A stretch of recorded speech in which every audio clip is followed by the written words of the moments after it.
안녕하십니까. 사단법인 한국기업거버넌스포럼 회장 유영재입니다. 오늘 저희 포럼 7월 세미나를 유튜브를 참여하고 계신 회원님들 또 모든 분들께 진심으로 감사의 말씀드립니다. 잘 아시다시피 사회적 거리두기 4단계로 인해서 이번 세미나는 유튜브 온라인으로만 진행된다는 점 미리 양해를 구합니다. 특별히 오늘 발제를 맡아주신 법무법인 화연의 영한석 변호사님, 패널 프로그램을 참여해주신 경희대학교 경영학과 유성범 교수님, 한국에너지공과대학교 여성부 상임고문님, 그리고 모더레이터를 맡아주신 페트라 자산운용의 이찬영 부사장님께 진심으로 감사드립니다. 오늘 저희는 한전공대와 ESG, 주주가치 훼손일까 재고일까라는 주제로 세미나를 진행하고자 합니다. 요즘 국내에서도 ESG 투자 및 ESG 경영에 대한 관심이 매우 뜨겁습니다. 잘 아시다시피 ESG 경영이란 전통적인 주주 중심 경영과 일정한 차별성을 갖습니다. 그 첫 번째 차별점은 기업 경영에 있어서 단기적 관점을 배제하고 장기적 측면에서 전략을 수립하여 기업 가치를 지속 가능하게 제고시켜 나가자는 것입니다. 심지어 ESG 투자자 그룹의 일각에서는 현대 자본시장 발달로 인한 폐해로서 단기주의 문제를 제기하면서 장기적 관점의 경영을 방해하는 분기보고서 제도를 폐지해야 한다고 주장하는 측도 있습니다. 두 번째 차별점은 재무성과 못지않게 비재무적 성과인 ESG 성과까지 중요하게 고려하여 경영해야 한다는 점입니다. 그러나 전통적인 재무성과 및 지표에 비해 ESG 경영과 그 평가 지표는 비교적 최근에 등장한 개념이기에 그 이론적 토대 또한 상대적으로 약하고 따라서 객관적 측정 가능성 여부를 둘러싼 감론을박도 치열한 것이 사실입니다. 또한 재무성과와 ESG 경영과 상호 상충된다는 주장도 제기되기도 합니다. 이런 점에서 볼 때 한국전력공사의 한전공대 설립 프로젝트를 놓고 다음과 같은 문제 제기가 가능할 것입니다. 해당 계획을 ESG 경영의 일환으로 볼 수 있을 것인가? 그렇다면 그것이 장기적 관점에서 한국전력 주주들에게 어떠한 효익이 있을 것인가? 한편 한전공대 설립 계획이 현 정부의 대선 공약으로 제시되지 않았다면 과연 그러한 투자가 집행되었을 것인가? 또 다른 각도에서 현 정부의 대선 공약 프로젝트를 정부 지분이 51%인 한국전력공사에서 그 타당성 여부를 ESG 관점에서 충분히 고려해 집행하였다면 그것이 왜 문제가 되는 것일까? 등등 다양한 문제 제기가 가능할 것입니다. 모쪼록 오늘 관련 전문가들께서 모인 자리에서 위 질문들에 대해 서로 의견을 제시하고 서로 간에 생산적 토론을 나눔으로써 향후 한전공대 프로젝트가 한국전력 주주가치 극대화로 연결되는데 조금이라도 보탬이 될 수 있기를 바람하지 않습니다. 다시 한번 참석해 주시고 또한 현재 유튜브로 본 세미나를 시청하고 계신 여러분들께 머리 숙여 감사 인사를 드립니다. 감사합니다.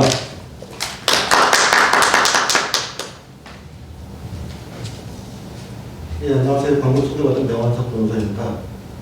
오늘 제가 이제 발제를 맡은 부분은 한국전력공사에서 지금 현재 이름이 바뀌었죠. 한국에너지공과대학으로 바뀌었습니다.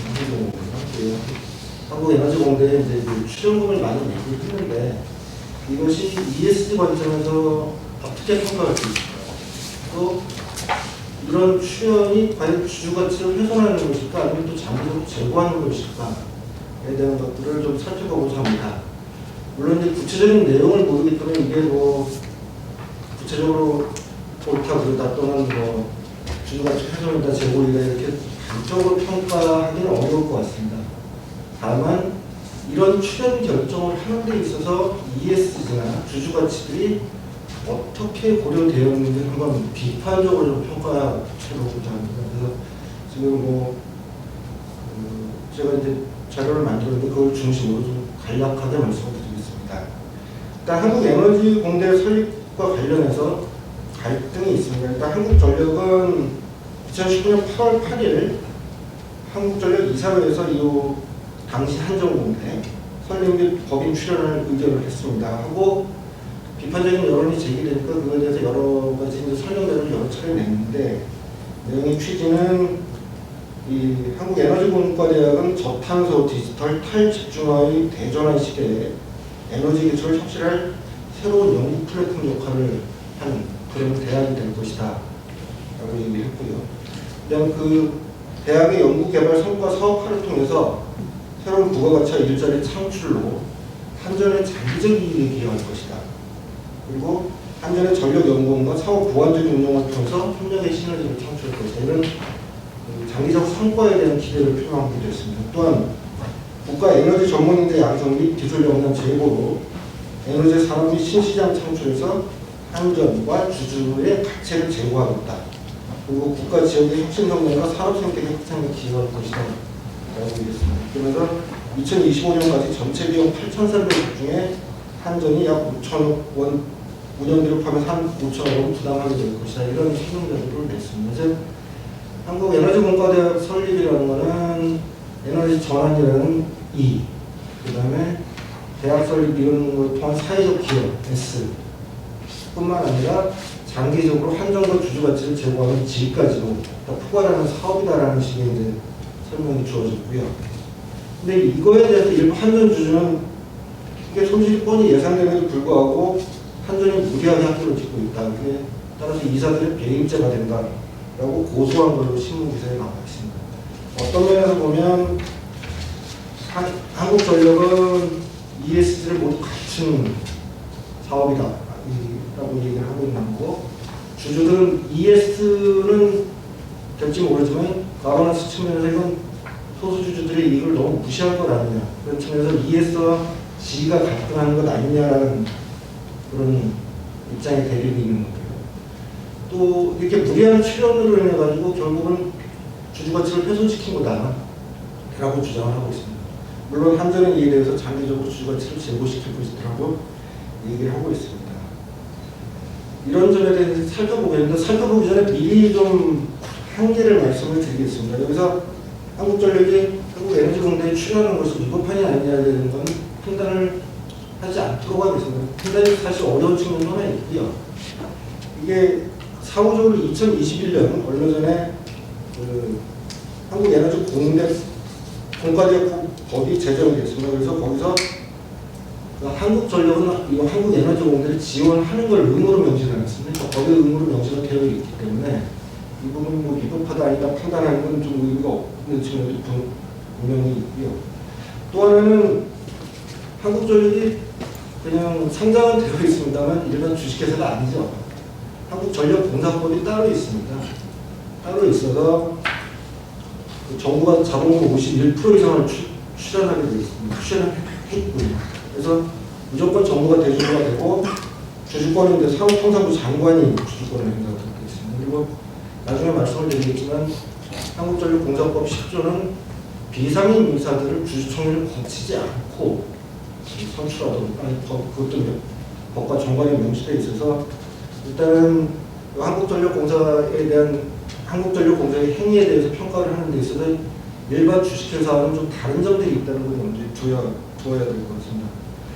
따라서 이 발제는 이 위법성 여부하고 상관없이 이런 특수성들을 감안하되 이게 과연 적절한 건지에 대해서 좀 검토해 보려고 합니다. 그리고 이 주주가치를 훼손하는 것인지 또는 제고하는 것인지 ESG에 적합한 것인지에 대해서 고려할 사항이 무엇이 있는지를 좀 검토를 해보도록 하겠습니다.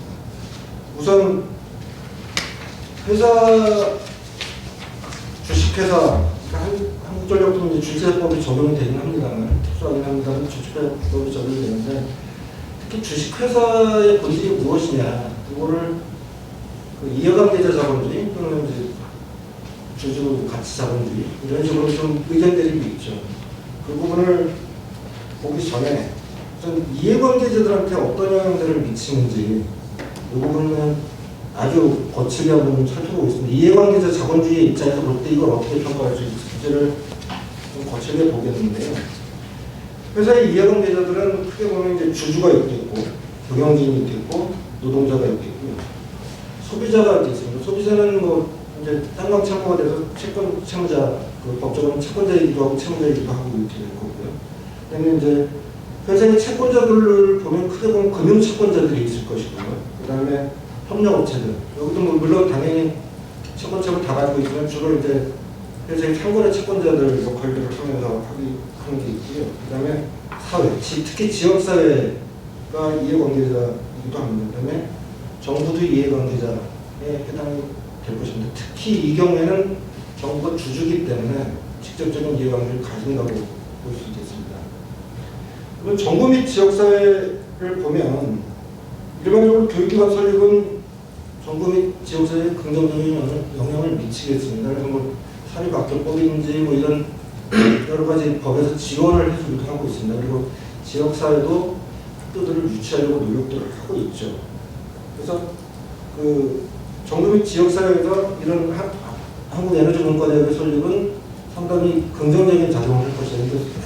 사회적 기여가 된다고 보고 있습니다.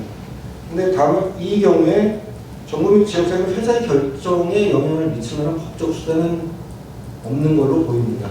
그래서 해주면 좋은 거고 안 해주면 뭐라고 얘기할 수는 없는 거죠. 근데 이제 이 한전은 정부가 주주의 지위를 겸하고 있는 특수성이 있으니 이건 따로 보도록 하고요. 그다음에 이제 협력업체하고 이제 금융 채권자들, 그러니까 회사의 채권자들 측면에서 본다면 그냥 쉽게 생각하면 이게 그 남녀노가도 출연, 그 대가가 안 돌아오는 출연을 하는 거니까 이 사람들은 그 회사의 자산이 줄어드는 그게 돼서 단기적인 측면으로 부정적으로 이 상거래 채권자나 금융 채권자에게 영향을 미칠 것입니다. 물론 장기적으로 이게 잘 돼서 회사의 이익으로 된다면 장기적으로 긍정적인 역할을 한다고 할 수는 있겠는데 가능성이 있긴 합니다만 보통 이렇게 상거래 채권자나 금융 채권자는 그렇게 장기적인 채권을 가지고 있는 분들은 드물어서 사실은 어떤 면에서는 좀 부정적인 역할을 할 가능성이 큽니다. 근데 일반적인 경우에 채권자 역시 회사의 결정에 영향을 미칠 만한 수단은 없습니다만 그런 그 회사의 결정이 어떤 출연이나 이런 것들이 회사의 재산을 심하게 훼손한다. 이럴 때는 민법상 채권자 취소권, 그 다음에 그 파산법상 부인권을 행사할 수 있습니다. 그래서 아주 극단적인 경우에는 채권자들도 회사의 결정을 뒤집어 엎을 수단은 있습니다. 그래서 어느 정도 회사의 결정에 대해서 채권자들을 보호하는 수단은 있다라고 볼 수 있겠습니다. 다음으로 소비자 같은 경우는 이제 이 에너지공대 설립에 대해서 비판적인 여론들을 기사들을 보면 회사 그 한국전력 비용 증가시켜서 전기요금 인상되는 거 아니냐라는 얘기가 있습니다. 그러니까 단기적으로는 뭐 요금이나 어렵거나 또는 요금 인상 가능성이 있어서 소비자에게 단기적으로 불리해 보이기도 합니다. 그렇지만 뭐 장기적으로 연구 성과 공유를 하고 그게 한전의 효율성을 높이는 그런 것들로 해서 긍정적으로 작용할 수도 있고 오히려 장기적으로 요금 인하의 그 가능성도 있어 보입니다. 특이한 점은 뭐냐면 만약에 이런 결정들이 소비자들에게 좀 안 좋게 보인다고 한다면 가치 소비를 지향하는 입장들 또는 뭐 여러 가지 입장들에서는 소비자가 왜 그 자기의 선택을 옮길 수가 있는데 이 경우 한전 같은 경우 우리나라에서 한전 순수 독점 교육에 가깝기 때문에 이런 결정에 대해서 소비자가 소비 활동을 통해서 영향을 미칠 가능성이 굉장히 적은 상태에서 그리고 이런 법적 수단도 별로 없는 상태이기 때문에 소비자가 굉장히 중요한 이해관계자임에도 불구하고 약간은 한전의 결정에 영향을 미치기는 어려운 상태입니다. 노동자 입장에서는 마찬가지로 회사 비용 증가로 임금 인상 없애는 뭐 이런 가능성도 있지만 이게 뭐 교육 기회로 확대시켜준다든지 또는 자기 동료로서 고급 인력들이 들어오고 이렇게 되면 긍정적으로 작용할 가능성이 마찬가지 있겠습니다. 노동자 입장에서 보면 이런 출연 결정 같은 경우에는 회사의 경영 판단에 관한 사항이기 때문에 우리 현행법상 쟁의 대상은 되지는 않습니다. 그 부정쟁의 대상이 노사관계 관련된 거에 한정되어 있고 이건 뭐 노동자 역시도 이런 결정에 대해서 법적으로 어떤 영향을 미치는 수단은 없는 걸로 보입니다. 그러니까 여태까지 보면 주로 이제 정부와 지역사회를 빼놓고 단기적으로 부정적인 영향이 좀 있어 보이고요. 장기적으로는 긍정적인 영향이 있을 수도 있다. 이런 가능성 정도에 그치는 것 같은데 경영진은 좀 달게 봐야 될 것 같습니다. 물론 회사 비용 증거로 해가지고 성과 보수 감소 가능성이 있어서 경영진에게 부정적인 영향을 미칠 수 있겠고요. 경영진들은 상대적으로 임기가 짧지 않습니까? 3년, 3년 단위로 이런 식으로 되다 보니까 장기적 영향을 받지 않을 가능성이 있어서 그러니까 경제적인 측면에서 보자면 경영진한테는 별로 좋아 보이진 않는데 문제는 이제 사회적 평판이 높아질 가능성이 좀 크다는 거죠. 그리고 다른 기회가 주어질 가능성도 좀 있는데 이건 웃자고 하는 얘기입니다. 여기서 이렇게 한정공대 출연하신 분들이 나중에 지역사회 국회의원으로 출마하셔가지고 내가 한정공대에 위치했습니다 이렇게 자기 PR할 수도 있는 그런 것도 있고 뭐 여러 가지 다른 기회 좀 사심이 들어가는 경우에는 경영진들은 사심이 들어가는 경우는 굉장히 좀 회사에 오히려 악영향을 미치면서 좀 경영진에게만 유리한 쪽으로 또 작용할 수가 있어서 이 부분에 대해서 좀 주의가 필요하다는 생각이 들었습니다.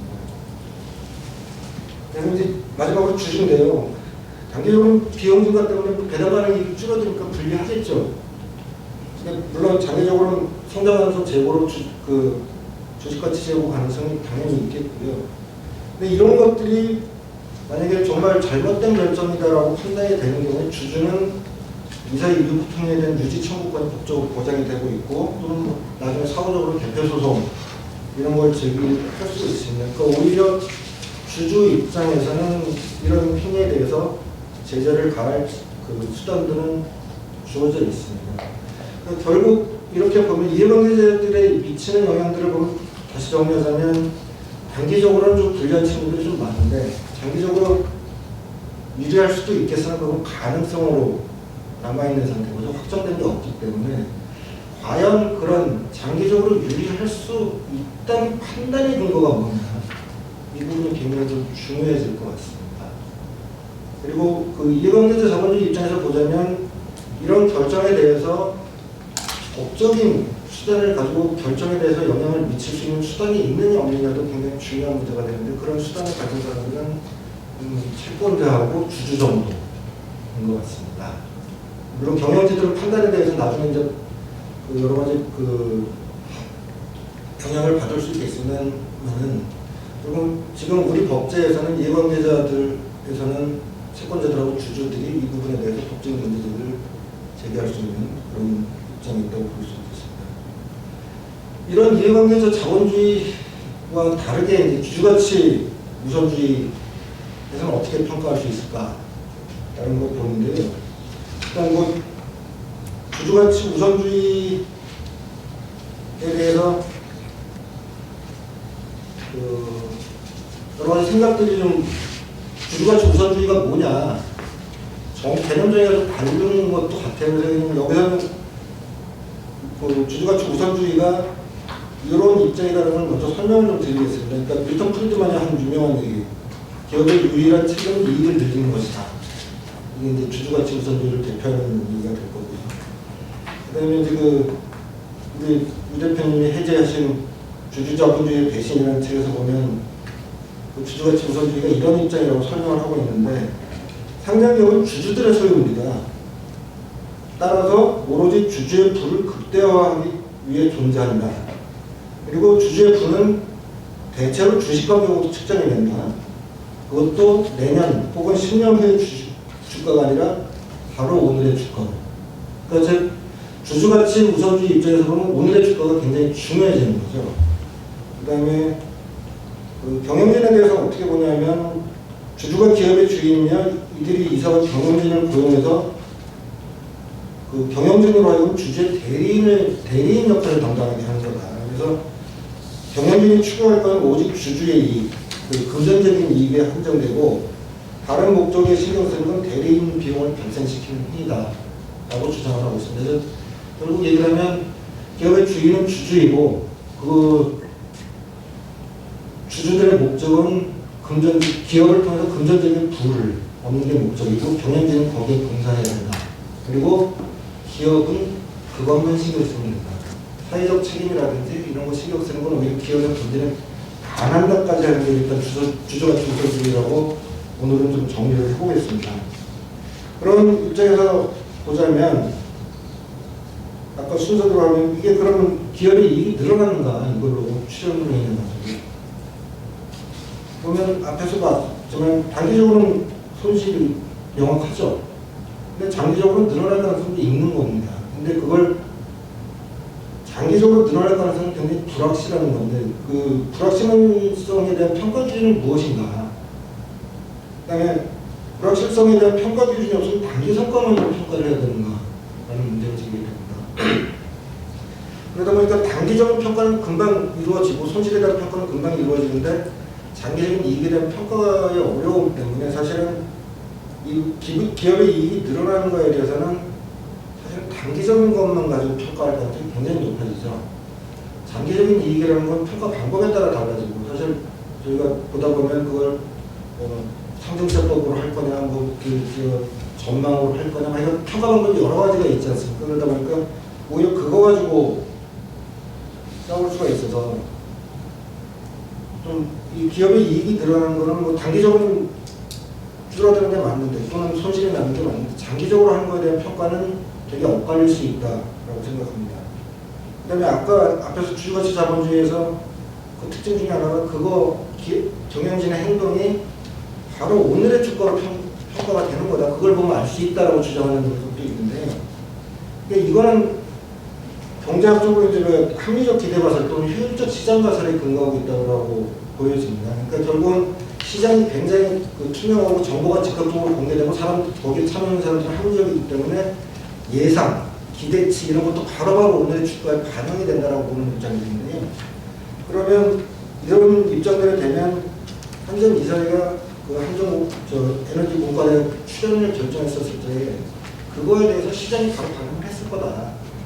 그러면 그때 이 결정이 잘 된 거냐 못 된 거냐 평가할 수 있을 거다라고 얘기할 수 있게 됩니다. 이런 논리에 따르면. 근데 제가 찾아봤더니 당시 종가 기준들이 이사회 결정이 있기 전에는 25,000원 정도였다가 결정 나고 나서 조금씩 떨어졌다가 한 1, 2주 지나니까 오히려 회복이 됐더라고요. 물론 당시 상황이 다른 요건들이 있었는지 다른 조건들이 있었는지 뭐 그거는 알 수 없습니다만 그냥 표면적으로만 보자면 주가를 기준으로만 보자면 그 출연 결정이 주주가치에 별 영향이 없었다 오히려 시장을 평가하는 이런 모양이 됩니다.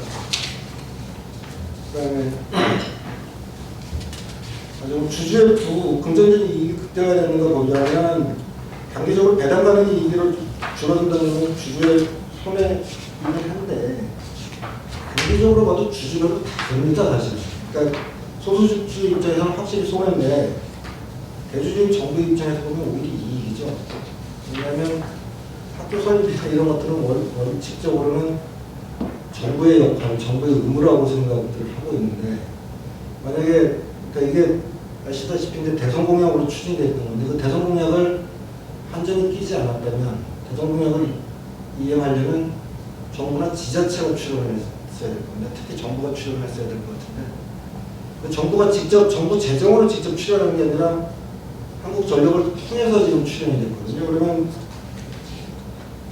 이게 한국전력이 출연을 했기 때문에 정부 입장에서는 재정 지출을 줄인 셈입니다. 그러니까 대주주 입장에서는 오히려 대주주인 정부 입장에서는 단기적으로도 이익이라고 볼 소지도 굉장히 큰데요.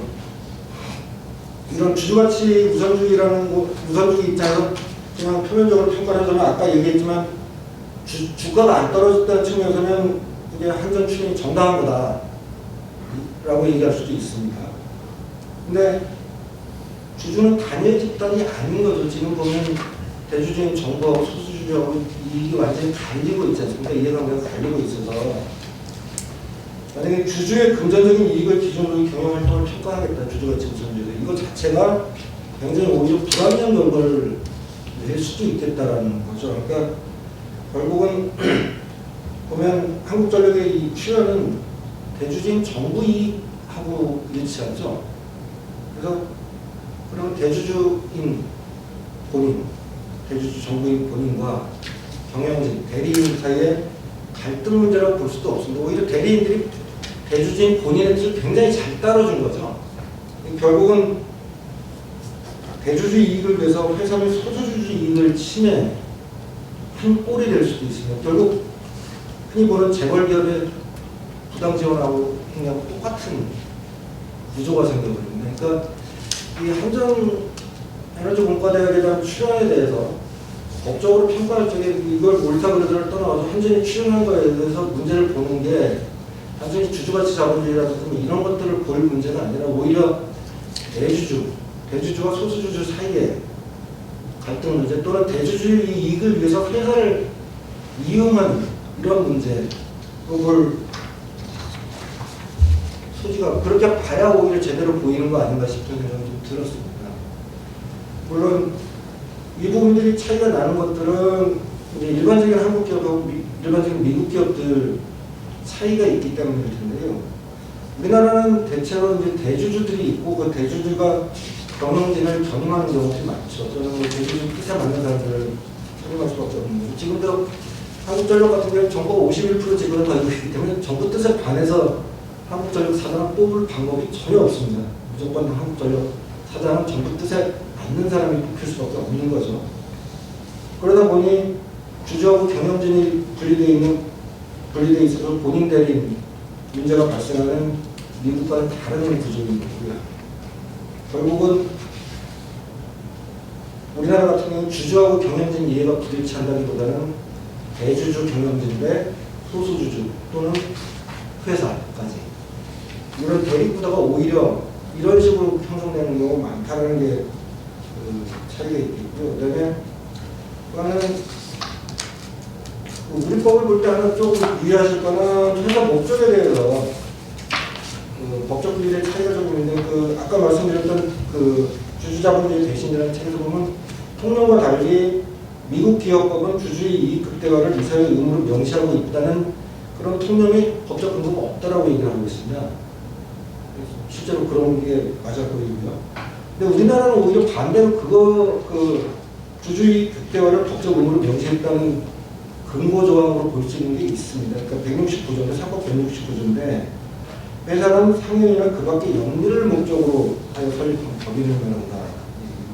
그러니까 근데 이때 영리를 목적으로라는 게 우리 법 해석은 단순히 회사를 통해서 돈을 번다뿐만 아니라 그 돈을 나눠준다. 나눠줘야 영리 법인으로 보거든요. 이런 측면에서 보면 이런 근거를 보면 오히려 우리 법이 주주자본주의, 주주가치 우선 자본주의를 근거 조항이 있다라고 볼 수도 있어서 이 주주가치 우선주의를 함부로 배제하는 것은 우리 법 해석하는 데 있어서는 함부로 배제하기는 어렵다는 게 제 생각입니다. 그래서 이런 앞에서 본 주주가치 자본주의 입장에서 이런 걸 볼 적에 어떻게 평가할 수 있는가를 좀 생각을 해봤던 거고요. 그런 측면에서 보아도 이게 평가가 좀 엇갈릴 수 있겠다. 이때까지 본 거를 보면 그럼 어떻게 평가를 해야 될까 이제 문제가 될 텐데요. 찾다 보니까 이제 유사 사례가 되게 유사한 사례가 하나 있더라고요. 시스코, 미국 회사들 네트워크 장비파는 시스코인데 시스코에서 네트워킹 아카데미라는 프로그램을 97년부터 지금까지 쭉 해서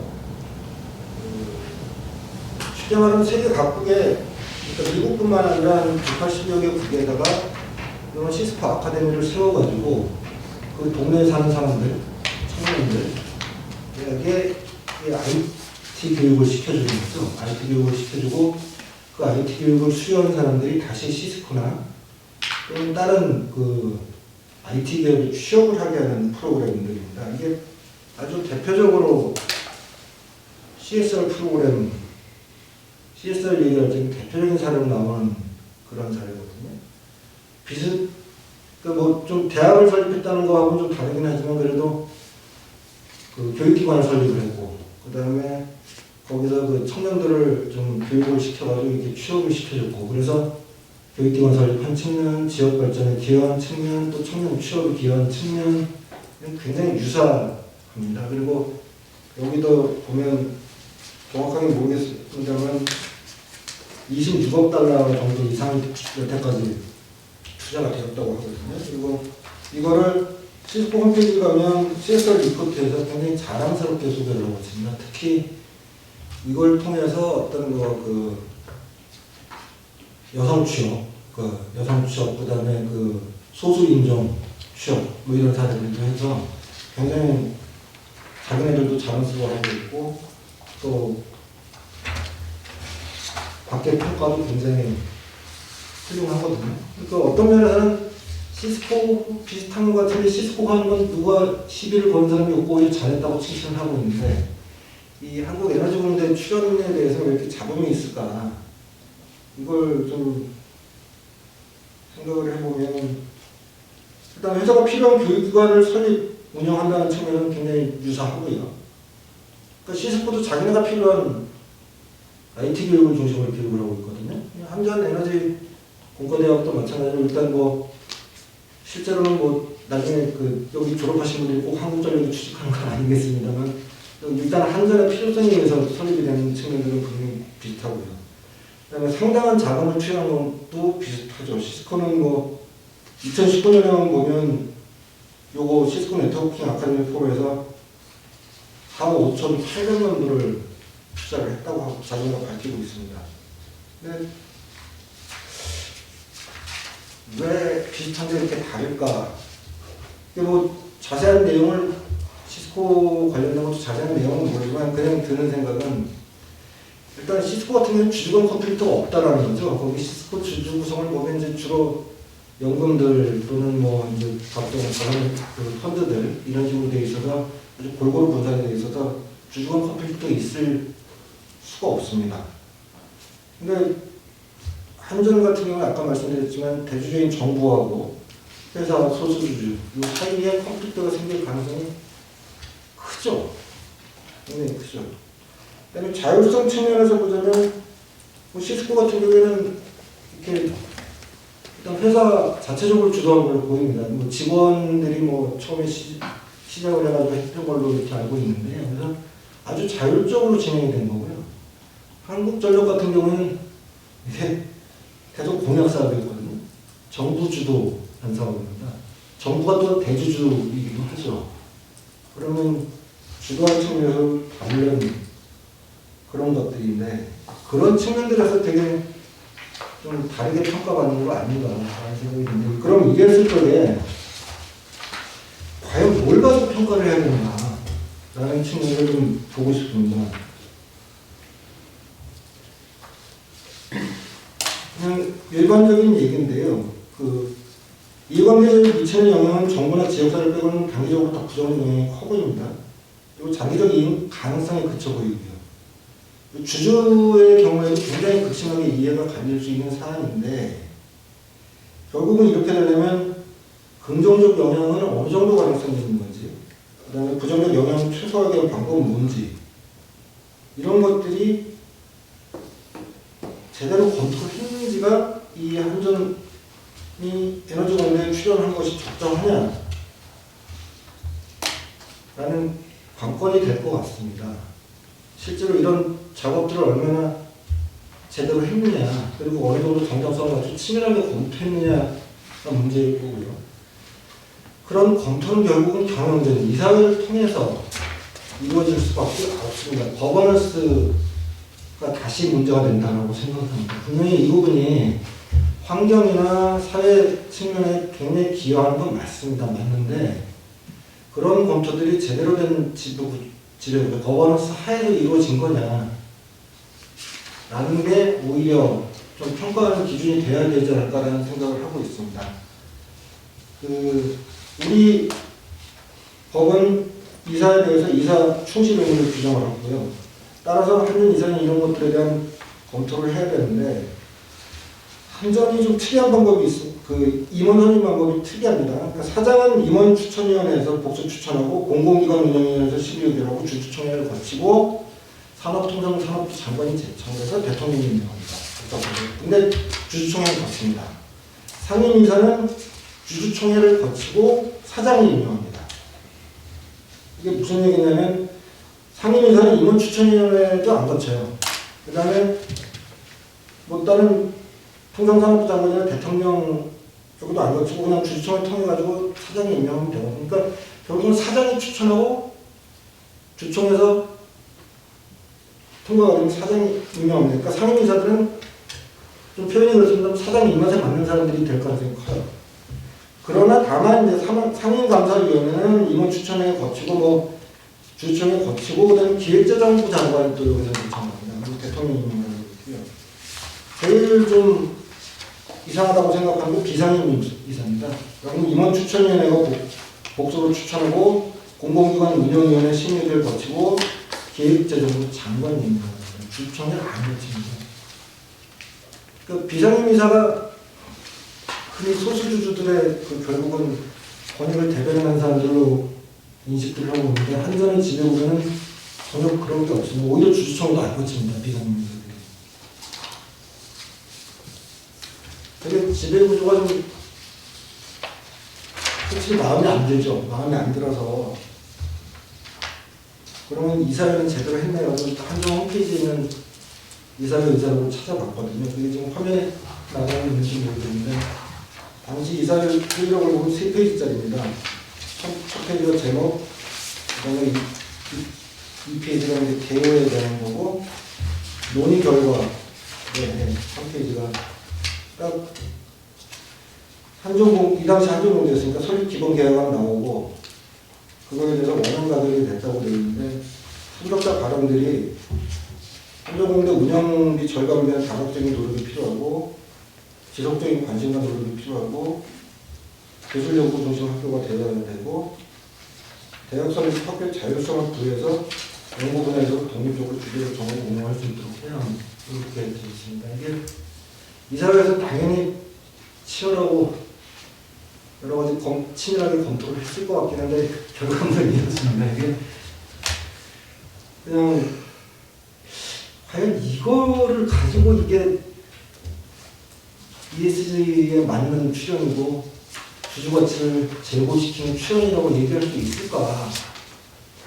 라는 생각이 굉장히 강하게 듭니다. 요약본이라 그렇다고 변명을 한다면 요약도 이런 식의 요약은 굉장히 곤란한 거죠. 특히 맨 마지막에 대학 설립 학교의 자율성을 부여해 연구 분야에서도 독립적으로 주제를 정하고 운영할 수 있도록 해야 한다고 되어 있는데 일반적으로 굉장히 올바른 얘기입니다. 일반적으로 올바른 얘기이지만 한전 입장에서 보자면 우리가 돈 내는데 우리 돈하고는 아무 상관없이 대학 마음대로 하라는 얘기입니다. 그러면 일반적인 사회적인 측면에서 분명히 올바른 얘기이긴 하지만 한전 입장에서 굉장히 이상한 얘기가 되죠. 오히려 주의 깊은 이사라면 이게 우리 법상 학교 법인의 학교 법인에 대해서 누군가 간섭하고 이럴 수는 없지만 그래도 법이 정하는 테두리에서 한전에 제일 유지할 수 있도록 어떻게든 할 방법을 찾아보자라고 얘기를 하는 게 한전 이사의 입장에서는 맞을 겁니다.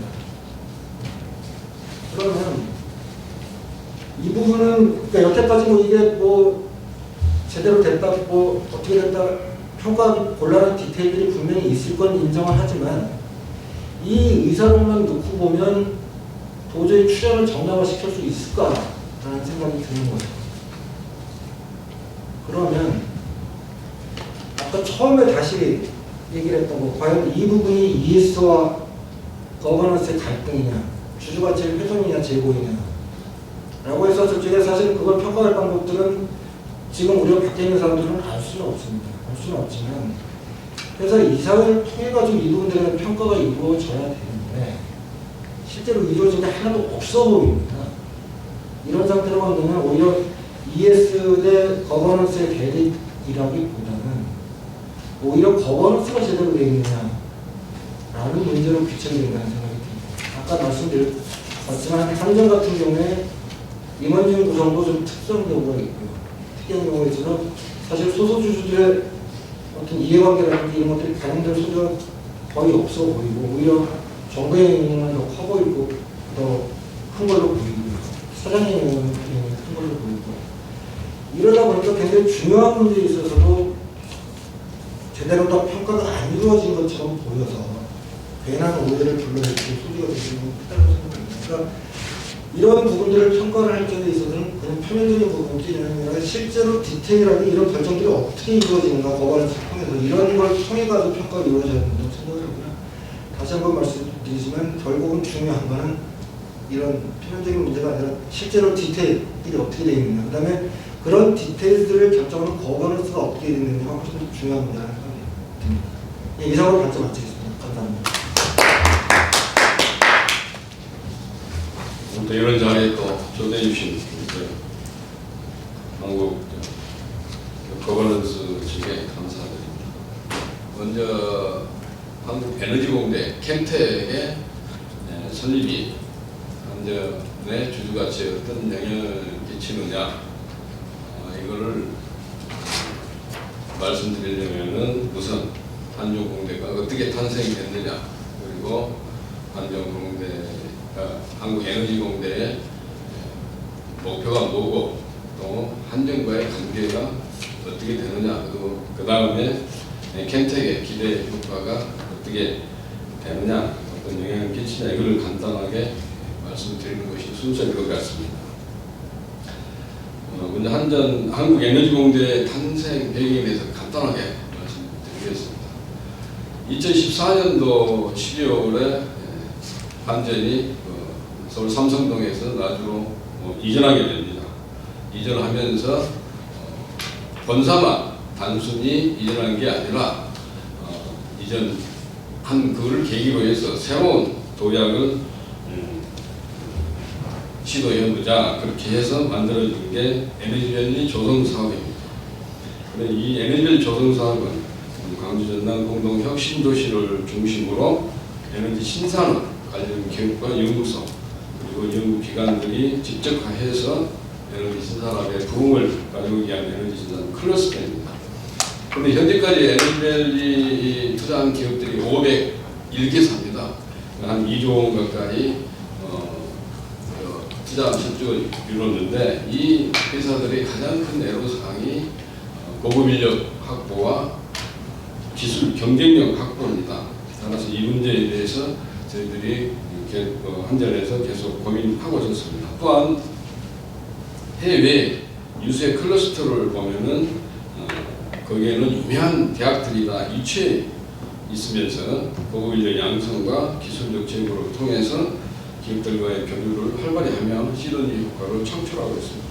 특히 실리콘밸리에 있는 스탠포드대는 여러분도 잘 알다시피 스탠포드대 밀러 교수가 이야기했듯이 스탠포드대가 없었으면은 실리콘밸리가 발전할 수 없었고 실리콘밸리 덕분에 스탠포드 대학이 세계 초일류 대학이 되었다라고 말할 정도로 기업과 대학의 관계가 성공적으로 이렇게 작동한 예가 있었습니다. 또 이것뿐만 아니라 중국의 중간촌에 있는 칭화대라든지 소피아 안티폴리스에 있는 국립 파리공대 분교나 국립 니스대학 영국 사이언스 파크에 있는 케임브리지 대학이 전부 이런 예에 속합니다. 그리고 또 한 가지는 토론토대 리처드 플루리다 교수가 이야기한 적이 있습니다만 도시가 또 발전하려면 창조적 인재가 모여야 기업과 도시의 발전이 보장된다 이런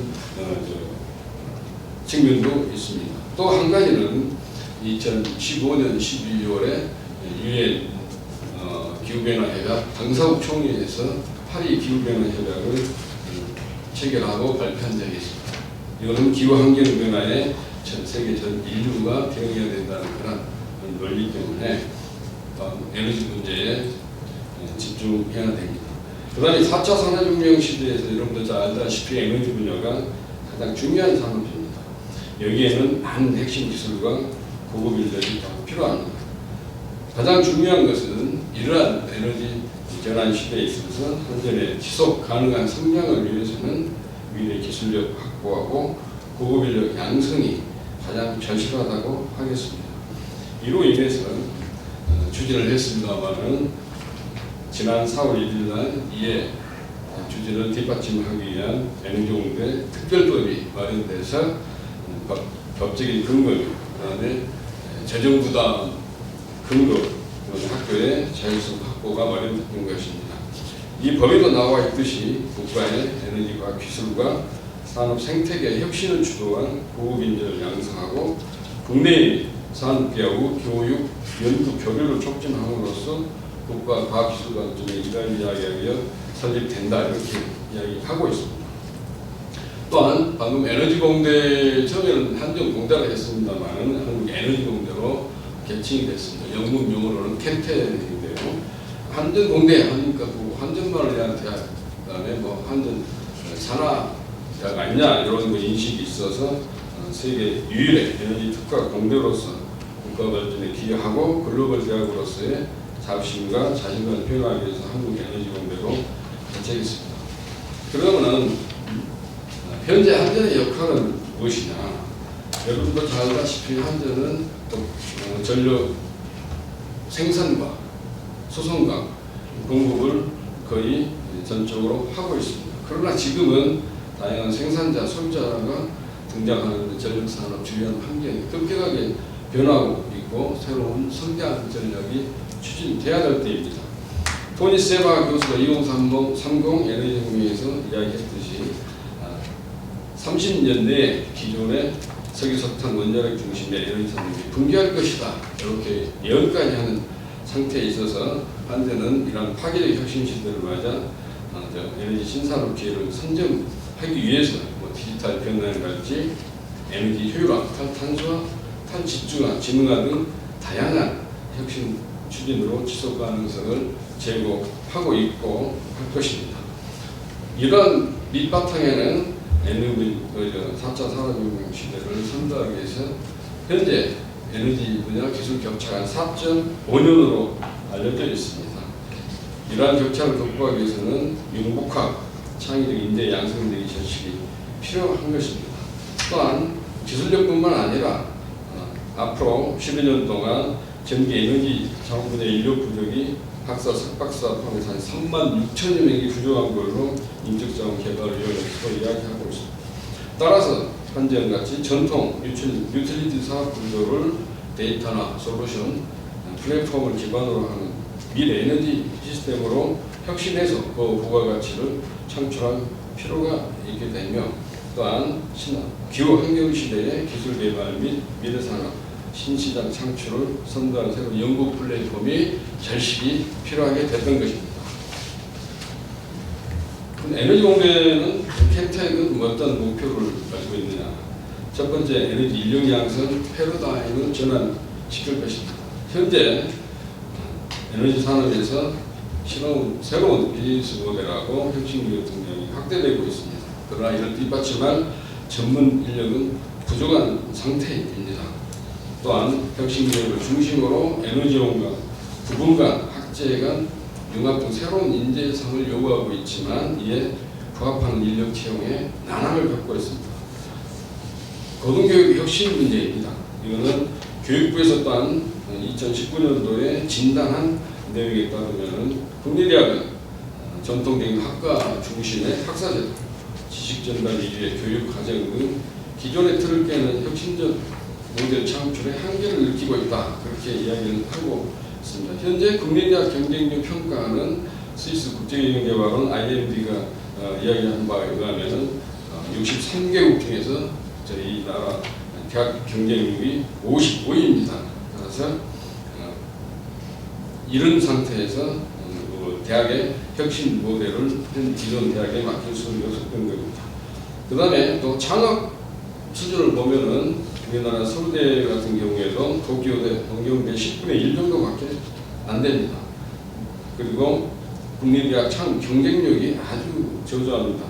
이거는 통계청에서 발표에 의하면은 대학생 1000명당 창업 비율을 보면은 한국이 0.544, 미국이 3.624, 이스라엘이 5.416 이 정도로 우리나라 대학의 창업 기업 수가 저조하다는 것을 알고 있습니다. 그 다음에 에너지공대가 추구하고자 하는 비전이 뭐냐? 그래서 세계 유일 에너지 융복합 분야 특화 연구 창업 중심으로 혁신 대학으로 나아가면서 탄소 중립 시대 글로벌 에너지 혁신 기술 개발 전문 인재 양성을 주도할 것입니다. 따라서 이에 맞춰서 미래 에너지 연구를 선도하는 글로벌 산하경 클러스터 대학으로서 국내의 에너지 연구와 창업의 허브이자 개발의 플랫폼을 지향을 하는 혁신적인 융복합 연구와 교육을 기반으로 하도록 할 것입니다. 또한 에너지의 생산과 수송, 소비 전주기에 걸쳐서 산업 파급력이 높은 5대 중점 연구 분야 에너지 AI, 차세대, 에너지 그리드, 에너지 신소재, 그다음에 수소에너지, 에너지 기후 환경 분야 등 특화 연구소를 구축으로 핵심 기술을 선도할 것입니다. 교육은 취업형 대학이 아니라 연구개발 및 창업 중심 실전형 인재 양성과 실수한 후시형 교육을 지향할 것이면서 프로젝트나 문제 해결 중심의 수업을 하도록 할 것입니다. 세 번째는 에너지밸리, 아까 말씀드렸듯이 에너지밸리 성장의 거점 역할을 수행할 것입니다. 신산업의 국가적 거점 육성 중인 에너지밸리는 현재 500개 기업으로 되어 있습니다만 앞으로 계속 질적 성장으로 나아가야 됩니다. 에너지공대는 대학의 인적, 물적, 지적 자원을 기반으로 클러스터 혁신의 핵심 역할을 수행하면서 세계적 에너지 클러스터로 성장하도록 할 것입니다. 그래서 클러스터 내의 기술 창업화 활성화에 초점을 두고 기술과 인력 공급과 사업화, 창업성과 수익 창출, 재투자의 선투자를 구축을 하도록 하여 대학과 기업과 지자체 간의 상세 협력을 지속함으로써 클러스터 산업 기반을 고도화하는 역할을 할 것입니다. 자, 그러면은 주주가치 분야에서 한전은 어떤 기대 역할을 가지고 있느냐? 첫 번째, 전력산업 파괴적 혁신에 대응하기 위한 에너지 신시장 창출에 한전은 에너지 공대로부터 기대한 바가 클 겁니다. 왜냐하면 저탄소 디지털 집중화 등 전력산업 대전환 시대가 도래했을 때 한전의 지속가능 확보를 위해서 신성장 동력 발굴이 절실합니다. 그래서 에너지 공대는 새로운 연구 플랫폼으로서 인적 물적 핵심 역량과 자원을 제공하고 한전의 미래 신사업, 신시장 창출을 선도할 것입니다. 따라서 한전은 에너지 공기업으로서 대학 설립을 주도해서 국가 및 지역의 혁신 성장과 산업 생태계 확장에 기여를 할 것입니다. 또한 전력 R&D 구조 개혁을 통해서 미래 수익 원천을 확보하도록 그렇게 할 것입니다. 현재 한전전력연구원은 전통적 전력산업 기술 중심의 기업 연구소로서 단기적이고 실용적 연구 중심으로 이루어져 있습니다. 에너지공대는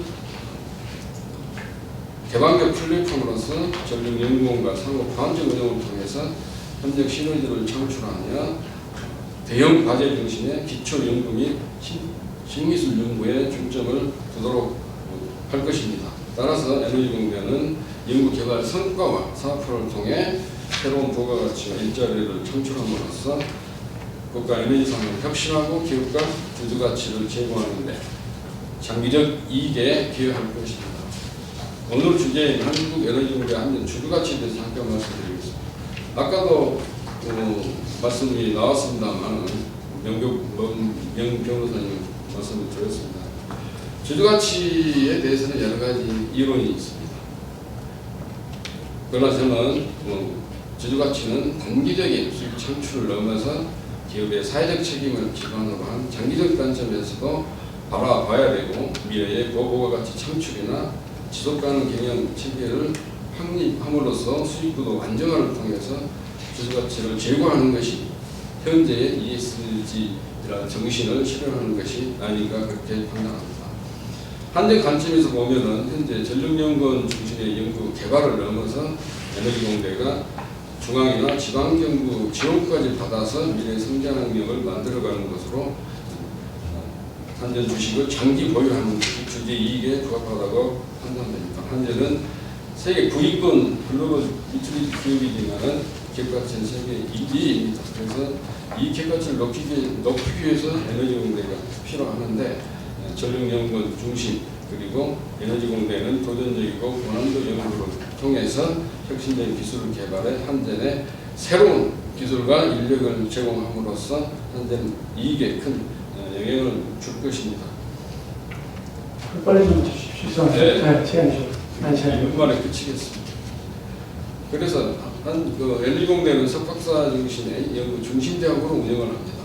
따라서 기업 연구소나 기업과 연구소가 활발한 교류를 통해서 한전 이익에 발생하는 선순환 효과를 창출할 것이고 또한 아까 재정분업 문제, 주주가치에 가장 영향을 많이 주는 재정부담 문제는 특별법에 의해서 중앙정부하고 지자체, 공공기관이 분담하도록 되어 있습니다.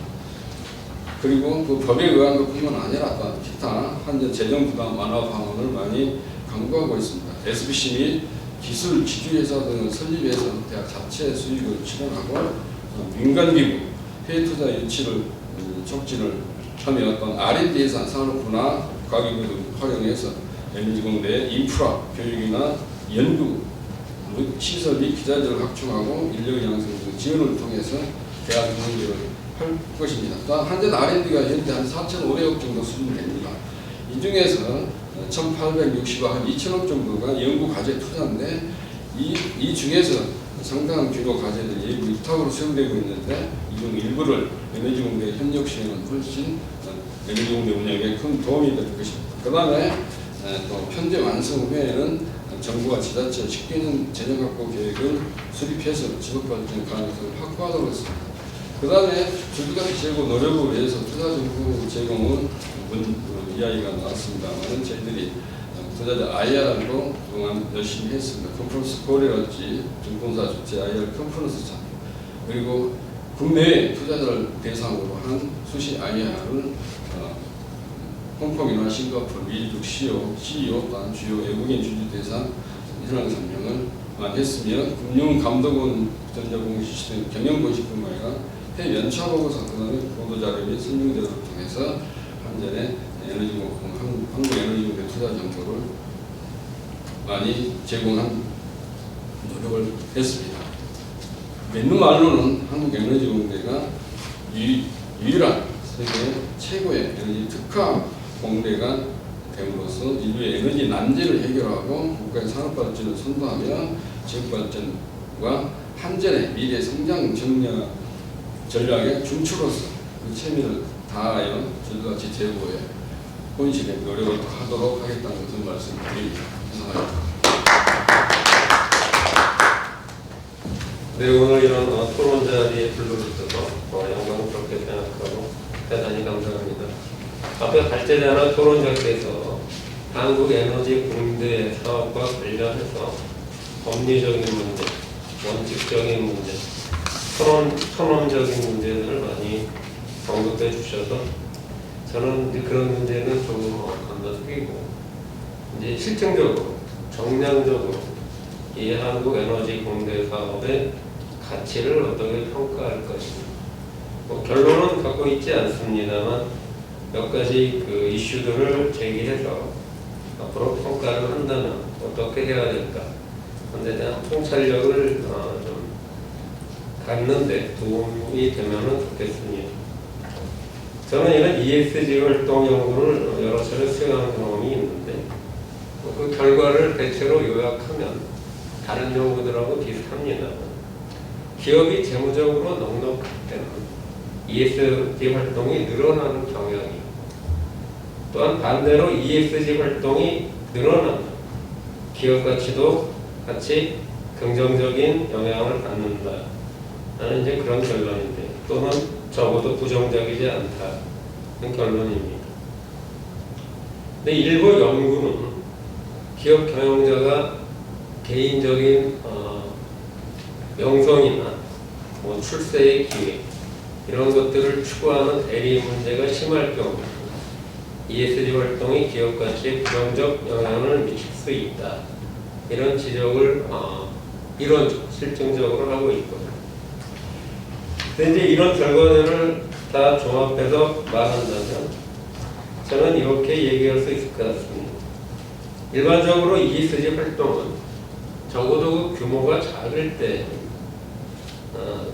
순가치 개념으로 기업가치 또는 주주가치에 기여할 수 있는데 일정 수준을 넘어서면 이 순가치가 감소하고 궁극적으로 마이너스가 되겠죠. 궁극적으로 마이너스가 될 수밖에 없는데 그거는 기업 전재산을 예를 들어서 극단적으로 외부에 자산한다면 그 기업 가치가 완전히 없어지는 경우가 있을 테니까.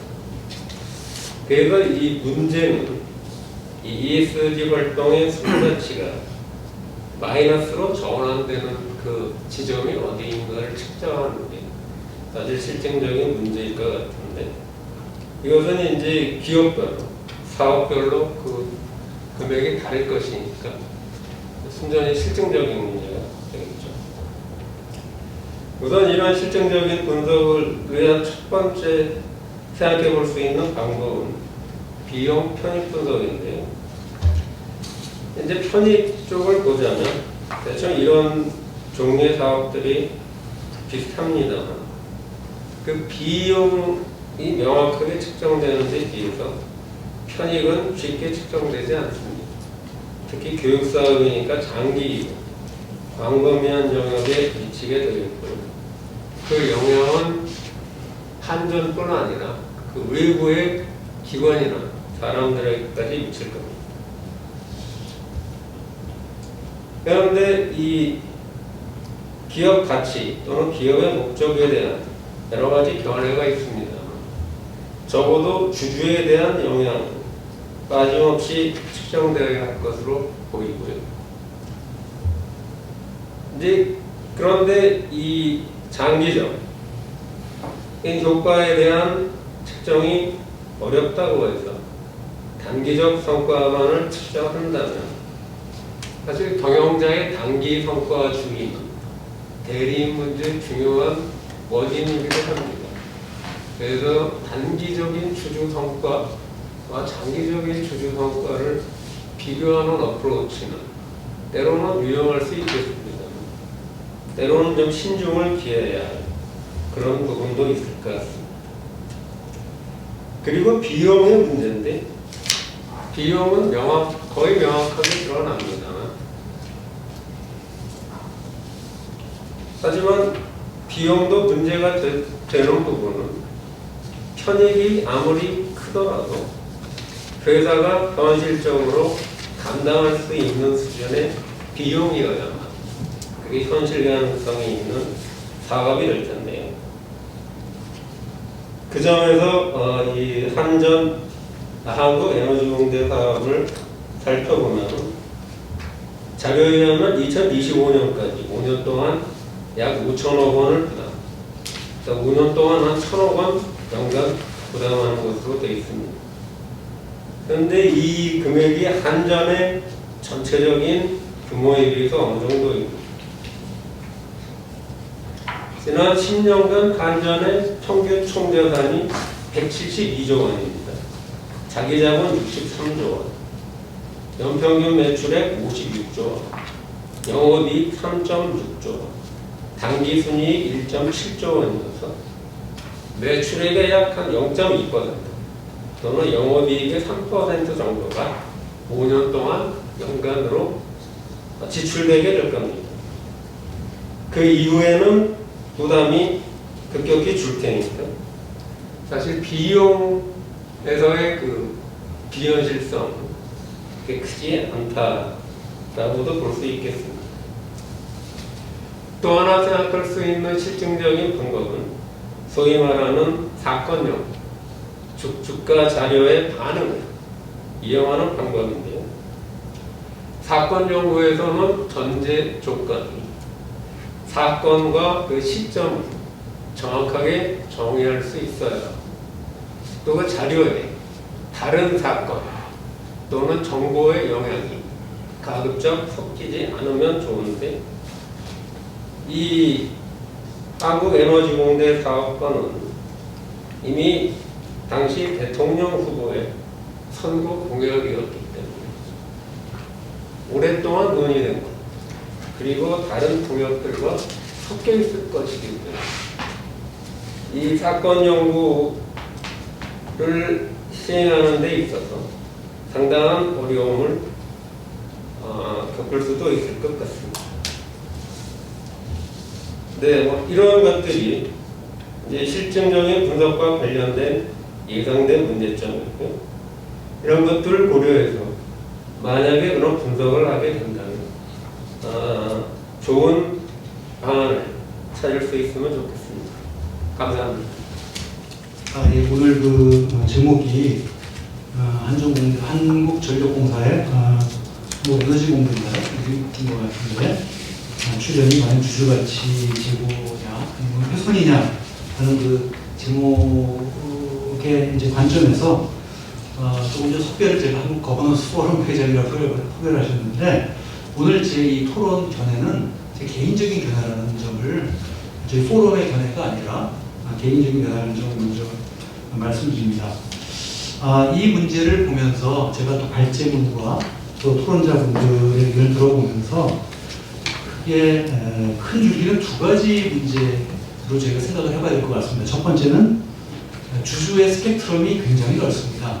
주주는 당일 사다 당일 파는 데이 트레이더부터 우리나라 국민연금과 같이 그냥 그 기금이 소진되는 시점까지 계속 코스피와 인덱세이션 돼서 웬만한 대형주나 우리나라 블루칩 기업들을 계속 가져가야 되는 그런 투자자를 이걸 일컬어서 보편적 투자자, 유니버셜 오너라고 얘기합니다. 또 이렇게 스펙트럼이 있죠. 그래서 어떤 주주의 관점에서 이 문제를 볼 것이냐. 또 두 번째는 본 프로젝트의 어떤 동기 측면에서 이것이 정말 순수하게 ESG 경영 차원에서 촉발되고 집행이 된 것이냐. 그렇다면 그것이 과연 주주가치 제고에 실효적일 것이냐. 실효적이라면 그러면 어떤 그 평가 지표를 가지고 매저할 수 있을 것이냐. 과연 그것이 직접 가능한 것이냐. 라는 또 퀘스천이 남겠고요. 그 다음에 이것이 과연 그 정치적 요인에 의해서 촉발된 프로젝트라면 과연 정권 교체 이후에 이것이 지속적으로 동력을 유지할 수 있을 것이냐 라는 어떤 그런 그 퀘스천이 문제제기가 가능하지 않겠나 생각을 합니다. 제가 만약 그 한국전력에 만약에 뭐 비상이 이사라고 한다면 제 관점을 좀 제 입장에서 말씀을 드리겠습니다. 저는 일단은 지금 현대 자본시장의 소위 쇼트미즘 또 소수주주들의 단기 기업가치 추구에 대한 태해가 저는 기업 경영의 장기 성장을 가로막는다는 입장을 갖고 있고요. 그래서 본다면 장기 대형 투자자, 즉 보편적 투자자의 관점에서 이 문제를 저는 보고 싶습니다. 만약에 단기 경영을 하게 된다면 그 기업의 경영진들은 그 이른바 저희가 경제학에서 말하는 그 시장 실패, 즉 뭐 외부의 문제라든가 독과점의 문제라든가 뭐 정보의 비대칭성이라든가 이런 것들을 활용해서 단기 이익을 극대화하려는 유인을 갖게 되는 겁니다. 그렇게 된다면 결국은 국민 경제 전반적으로 볼 때 이런 보편적 투자자 입장에서는 국민 경제가 사운드하게 지속 가능하게 성장 발전해야지만 이들의 투자 성과에 긍정적인 영향을 미치는 투자자이기 때문에 보편적 투자자의 입장에서 볼 때는 이런 부분들에 대해서는 좀 부정적인 입장을 당연히 가질 수밖에 없고요. 따라서 요즘에 특히 금융위기 이후에 글로벌 연기금들 중심으로 해서 fiduciary capitalism, 즉 연기금과 국부펀드가 중심이 되는 이 수탁자 자본주의에서 ESG라든가 아니면은 적극적 의결권, 주주권 행사하는 스튜어드십 인베스트먼트라는 것이 주목받고 있다는 점입니다. 또 두 번째로 과연 이것이 ESG 경영이라고 한다면 제가 만약에 의사결정에 참여를 했다면 측정의 모호성, 과연 이것이 측정이 가능한 것이냐라는 어떤 챌린지를 했었을 것이고 그렇기 때문에 이 프로젝트를 함에 있어서 어떤 평가 프레임워크로 한국전력이 에너지 공대에 출연했을 때 여러 가지 어떤 사회적 편익이라든가 또 기업에 미치는 어떤 긍정적인 면, 부정적인 면을 평가할 것인가에 대한 KPI라든가 평가 프레임워크에 대한 준비가 되어 있어야 될 것이고 그 프레임워크에 입각해서 적어도 10년, 20년 그런 타임 프레임 하에서 평가가 지속되고 또 그것이 모든 주주들에게 투명하게 공개되어야 될 것이다. 그 다음에 이제 마지막으로 과연 이것이 정치적 프로젝트였다고 한다면 제 개인적인 생각은 이런 부분이 있습니다. 이게 지금 5년 단임 정권이다 보니까 비단 한국전력뿐만이 아니라 대부분의 공공기관들이 특정 정권의 대선 공약과 연결되거나 또 그 정권이 강조하는 정책에 대해서 굉장한 부담을 갖는 것 같아요.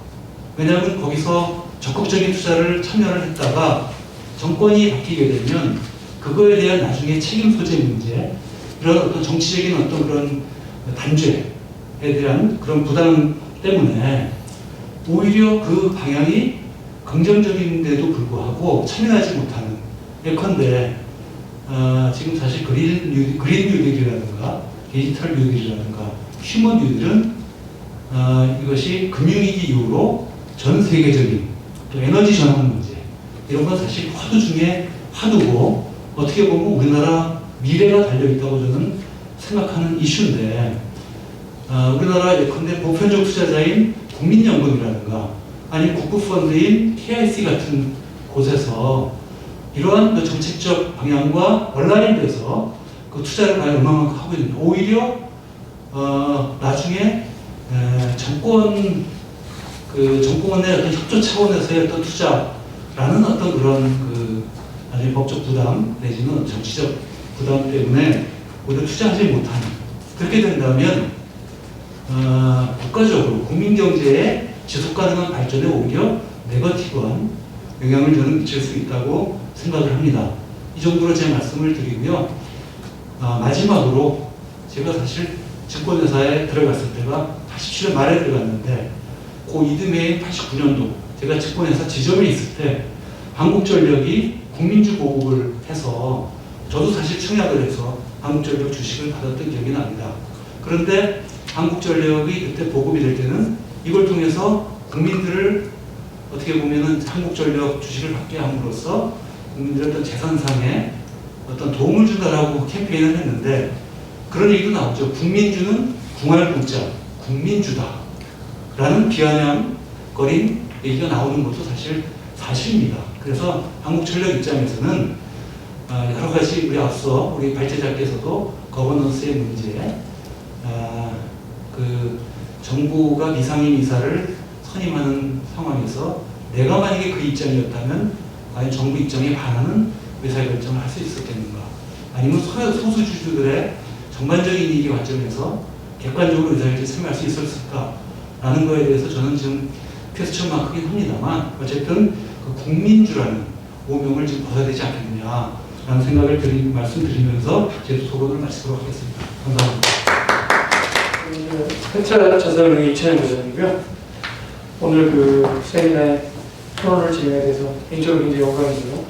또 오늘 토론이 공적으로 나와서는 한국 코퍼럴 가버넌스가 장기적으로 개선되는 게 조명한 도움을 드렸다는 게 저희 바람이고요. 그럼 그 오늘 발제자인 그 영환 변호사님과 먼저 한번 질문 시작하겠습니다. 그리고 또 뭐 언제든지 계신 분들도 질문 있으면 하시면 될 것 같고요. 그 이제 아까 처음에 말씀하신 게 이제 한전의 경우에는 조금 법의 성격도 그렇고 주주 구성도 그렇고 좀 다른 일반 기업에 비해서 굉장히 좀 공공성이 많이 있지 않나요? 그래서 그 부분을 우리가 다루지 않았는데, 근데 저희가 보면 여기는 대주주가 이제 정부인 거와의 차이지만 다른 우리 큰 재벌들이나 기타 그 기업들을 보면은 그 52%까지는 아니지만 굉장히 많은 영향을 행사하고, 그걸 바탕으로 해서 아까 말씀하신 계열사 부당 지원이라든지 아니면 사업이 꼭 이익이 극대화되지 않는 사업에 투자하는 경우를 많이 볼 수 있는데요.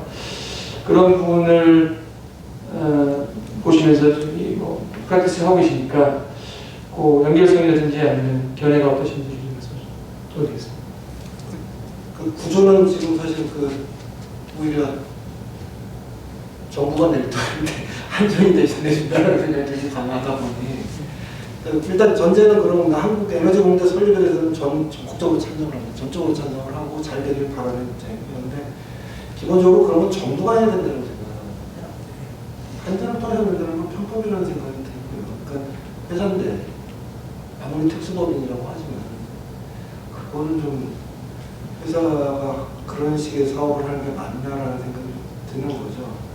근데 오히려 그러다 보니 이게 재벌기업들이 왜 부당지원, 계열사 부당지원하는 식으로 해가지고 이게 정부가 재정을 쓰게 된다면 그 예산 심사도 받아야 되고 또 뭐 여러 가지 제약들이 많지 않습니까? 그걸 그냥 회피하는 수단으로 썼다는 생각이 들다 보니까 과연 아무리 공기업이라고 할지라도 그 회사에 대해서 이런 어떻게 그런 하는 건 좀 아닌 것 같다. ESG도 본인 판단을 하여서 해야 되는 거지 탄력적으로 하는 건 분명히 아닌 것 같거든요. 그러다 보니까 구조가 이제 재벌 기업들이 재벌 총수를 위해서 하는 것과 똑같은 구조라고 하다 보니 이거에 대한 정당성도 인정을 못 받는 것 같은 느낌이 많이 들었습니다. 예, 좋은 말씀이시고 저도 좀 동의할 수 있는 부분이 이 말씀드린 이 한전공대 에너지 에너지 공과 개혁의 필요성에 대해서는 수긍되는 부분이 많이 있는데 이거를 꼭 왜 상장사인 한전에서 해야 되냐 특히 말씀드렸지만 지금 이익도 많이 안 나고 그 회사가 물론 회사는 크지만 우리 유 회장님 말씀드렸지만 한전이 예전에는 실은 굉장히 외국인들한테 인기 많이 주시는데요. 지금은 굉장히 소외되는 주식 중에 하나입니다. 물론 외국인 주문이 아직도 있지만 시가총액 16조 그 예전으로 돌아가면은 지금 반토막도 안 되는 상황이거든요. 그래서 여러 가지 그럴 때 이 사업의 중요성 아니면 정당성 정부의 주도에서 이런 걸 취지는 좋은데 이거를 왜 그 기업에서 해야 되느냐 그리고 우리 여부모님한테 한번 여쭤보고 싶은데 이게 왜 한전에서 직접 하는 게 낫냐? 그럼 거기를 검토하시는 이사들이라든지 아니면 거기 이제 프로젝트 참여하시는 분들 있을 때 이게 왜 직접 회사에 돈을 집행해야 되는지 그리고 또 금액이 아까 전체 기업에는 작다고 하시긴 했는데 이 5천억이라는 돈이 거기에 따라 틀린 거고요. 또 5천억 갖고 충분한지도 좀 의문이 돼요. 왜냐면 스탠포드 이런 데 말씀하셨는데 거기는 연간 집행 금액이 5천억 정도도 훨씬 넘는 걸로 알고 있는데 전체로. 그래서 그런 부분 한번 좀 설명해 주시면 좋을 것 같습니다. 네, 아까 짧은 시간에 많은 부분을 이야기하려다 보니까 스쳐 지나가는 것들 중에 하나가 그겁니다.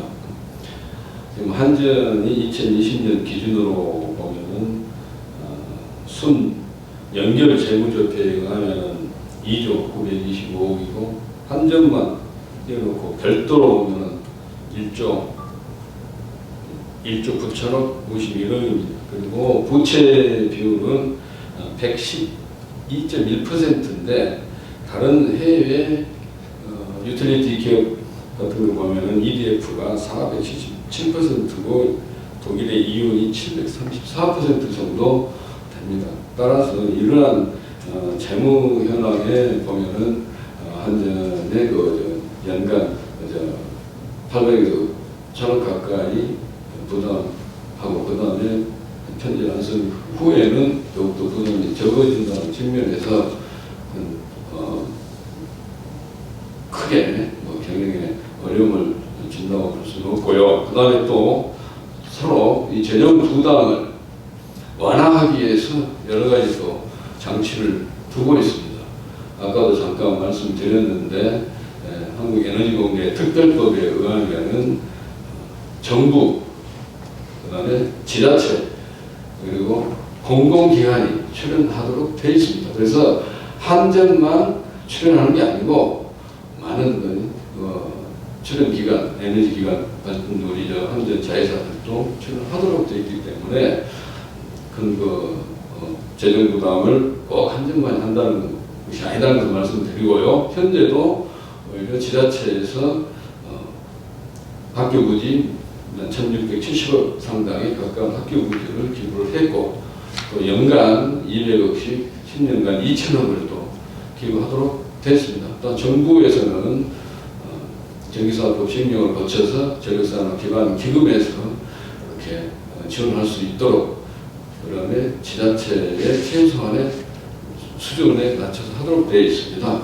그리고 아까도 잠깐 또 언급을 드렸는데 민간 기부랄지 연구개발 투자로 인해서 많은 인프라에 어떤 지원을 받을 수 있고 그 다음에 전력연구원이 현재 4,500억 정도 R&D 수준이 되는데 그 중에서 한 2천억 수준이 연구 과제 개발비입니다. 그 중에서 지금 예부 위탁을 주고 있는데 일부라도 에너지공대와 협력할 때는 훨씬 더 큰 성과가 있다고 합니다. 따라서 주주들께서도 한국에너지공대에 투자하는 그걸로 인해서 커다란 어떤 한전 경영에 좀 영향을 줄 수는 있겠지만 그렇게 커다란 피해나 부담을 주지는 않을 거라고 저는 개인적으로 생각을 해서 걱정하지 않으셔도 된다고 저는 생각합니다. 그 다음에 주가가 이 정도 수준이라는 것은 한국에너지공대 한전이 출연을 해서 그걸로 인해서 이렇게 주가가 내려간다고 절대적으로 또 볼 수는 없는 요인이 많지 않습니까? 그래서 그 점을 충분히 고려하셨으면 됩니다. 예, 답변 잘 들었습니다. 제가 뭐 주가가 좀 낮다는 얘기는 이 한국에너지공과대의 이 결정에 따라서 하게 되거든요. 여러 가지 그 회사의 운용이라든지 이런 것들이 좀 우리 아까 밀턴 프리맨 아까 말씀하셨지만 회사의 이익이 극대화하지 않는 부분이 좀 우려되는 부분이 많다. 아니면 그 주주들 40%의 주주들을 이 이익을 대변한다기보다는 정부 같은 경우 특히 이제 공공성 있는 기업들은 꼭 이익을 추구하지 않을 수도 있잖아요. 어떤 부분에. 그래서 예를 들어 제가 기억나는 게 한전에서 강남에 그 2016년 마련되었는데 아주 비싼 가격으로 그 강남 땅 부지를 현대에 변경해서 굉장히 이익을 실었는데 그때 주가도 많이 좀 이제 반응하고 그러나 이제 그래도 불구하고 그런 것들이 주주로에 환원되거나 그 반응이 좀 안 된 부분이 많습니다. 그래서 기대 부분을 뭉친다. 그게 이제 사실 들어가서 한 건으로 보면은 뭐 받을 금액도 뭐 작다 볼 수도 있고 그 정당성 부분을 이해할지 모르지만 이게 꼭 그 기업에서 특히 이런 이미지를 갖고 있는 상황에서 이걸 추진하는 것이 맞느냐 부분은 저는 이제 우리 병원사 병원사 동의할 수밖에 없는 것 같고요. 지금 회장님 말씀해 주십시오. 예. 사실 이 문제를 사실 한전이 그냥 순수하게 민간 주식회사라면 그냥 주주이익의 관점에서만 볼 수 있다고 봅니다. 그렇지만 한전은 사실 우리나라의 그 유일한 자회사가 있습니다만 유일한 발전 회사고 또 정부가 51% 지분을 갖고 있다라는 거를 좀 유념할 필요가 있다고 생각을 하고요. 그렇게 본다 그러면 저는 이 문제를 제대로 접근을 하려면 에너지 전환 문제와 또 우리나라의 그 교육 문제, 사실 우리나라가 사람이라는 자원밖에 다른 자원을 갖고 있는 나라가 아니니까 그 휴먼 캐피탈의 문제, 또 그리고 한전이 갖고 있는 어떤 지배구조 문제, ESG 문제를 같이 종합적으로 균형 있게 고려를 해야지 그냥 민간 기업의 관점에서만 보는 것은 저는 적절한 앵글이 아니라고 저는 생각합니다. 제가 OECD 자료를 보니까 지금 120개국 정도가 넷제로를 선언을 했는데 2050년, 중국은 2060년까지 넷제로를 달성하려면 전 세계적으로 약 135조 달러 정도의 정말 천문학적인 사실 잘 계산도 안 되는 그런 자금이 투입되어야 된다고 합니다. 그런데 우리나라는 사실 화석 경제 기반, 화석 연료 기반 경제에서 모든생이었는데 저는 그것이 새로운 앞으로 에너지원, 리니어블 에너지라든가 뭐 이런 쪽으로 가는데 오히려 발목을 잡는다고 생각하거든요. 왜냐하면 한강의 신화라는 것 자체가 화석 경제 기반인데 중무장대한 산업 기반인데 그런 것들이 오히려 그 학습 효과에 의해서 우리가 패러다임 시프트를 못하게 하는 그런 면이 있다고 생각합니다. 그리고 이거는 굉장히 담대한 프로젝트가 되어야 되는 거고 굉장히 롱텀 허라이즌으로 가야 되는 건데 이런 부분들을 민간 기업이나 정부가 동력을 부여하지 않으면 누가 하겠습니까? 사실 다들 지금 쇼터미즘에 빠져 있고 쇼터미즘은 계산하기가 측정하기 쉽다 보니까 이런 측정하기가 좀 불확실한 부분들에 대해서는 자꾸 후순위로 밀리게 된단 말이죠. 그런 면에서 봤을 때는 저는 이거를 너무 이렇게 그냥 일반 기업의 주주가치 관점에서 보는 거는 저는 동의하기 힘듭니다. 사실 동의하기 힘들고요. 다만 한전이 이러한 프로젝트를 함에 있어서 얼마만큼 소수 주주들 한국 한전의 지금 거버넌스의 그런 문제점들을 보완하기 위해서 얼마만큼 소수 주주들과의 긴밀하고 또 유기적인 대화를 나누는가, 그들의 의견을 과연 얼마만큼 수렴해서 의사결정을 했는지에 대한 부분들에 대한 제가 뭐 한전 쪽에서 IR도 했다고 하는데 잘 모르겠어요. 그런 부분들은 좀 앞으로 좀 더 신경 써야 되지 않겠는가 생각합니다. 예, 좋은 말씀이시고요. 근데 지금 말씀하신 것 중에서 뭐 에너지 부분을 우리가 투자를 해야 된다, 기타, 그다음에 그런 부분을 좀 이제 적극적으로 해야 된다 부분은 대부분 분이 여기 동의할 거지만 이게 다시 들어가서 특정 회사를 바탕으로 해야 되는, 왜냐하면 이 프로젝트 자체가 뭐 1,000억, 5,000억 그 정도로 끝날 수 있는 수준이 좀 의문이 되고요. 또 이제 제가 우리 미정범 교수님한테 묻고 싶은데 학교에 계시니까 이 학교 또 교육이라는 게 굉장히 어려운 거 아닙니까? 그러니까 투자도 필요하지만 우수 재원도 학생들 뽑아야 되고 또 교수님들이나 이제 전문가들을 많이 이렇게 리크루팅 해야 되고 또 이제 이런 에너지 쪽 같은 경우는 또 제가 볼 때는 이제 외국인들도 뭐 좀 이렇게 좀 리크루트를 잘해야 되는데 현실적으로 이제 뭐 한전이라는 뭐 큰 기업이죠. 이런 식으로 사업을 추진할 때 뭐 개인적인 성향이 될 수 있겠지만 좀 그런 거에 대해서 아까 좀 약간 말씀하셨는데 이런 또 지금 인구도 줄고 있는 것 등등 여러 가지 현재 교육 우리나라 시스템들을 볼 때 이게 성공적으로 될 수 있는지 아니면 그런 부분을 좀 코멘트해 주면 도움이 되겠습니다.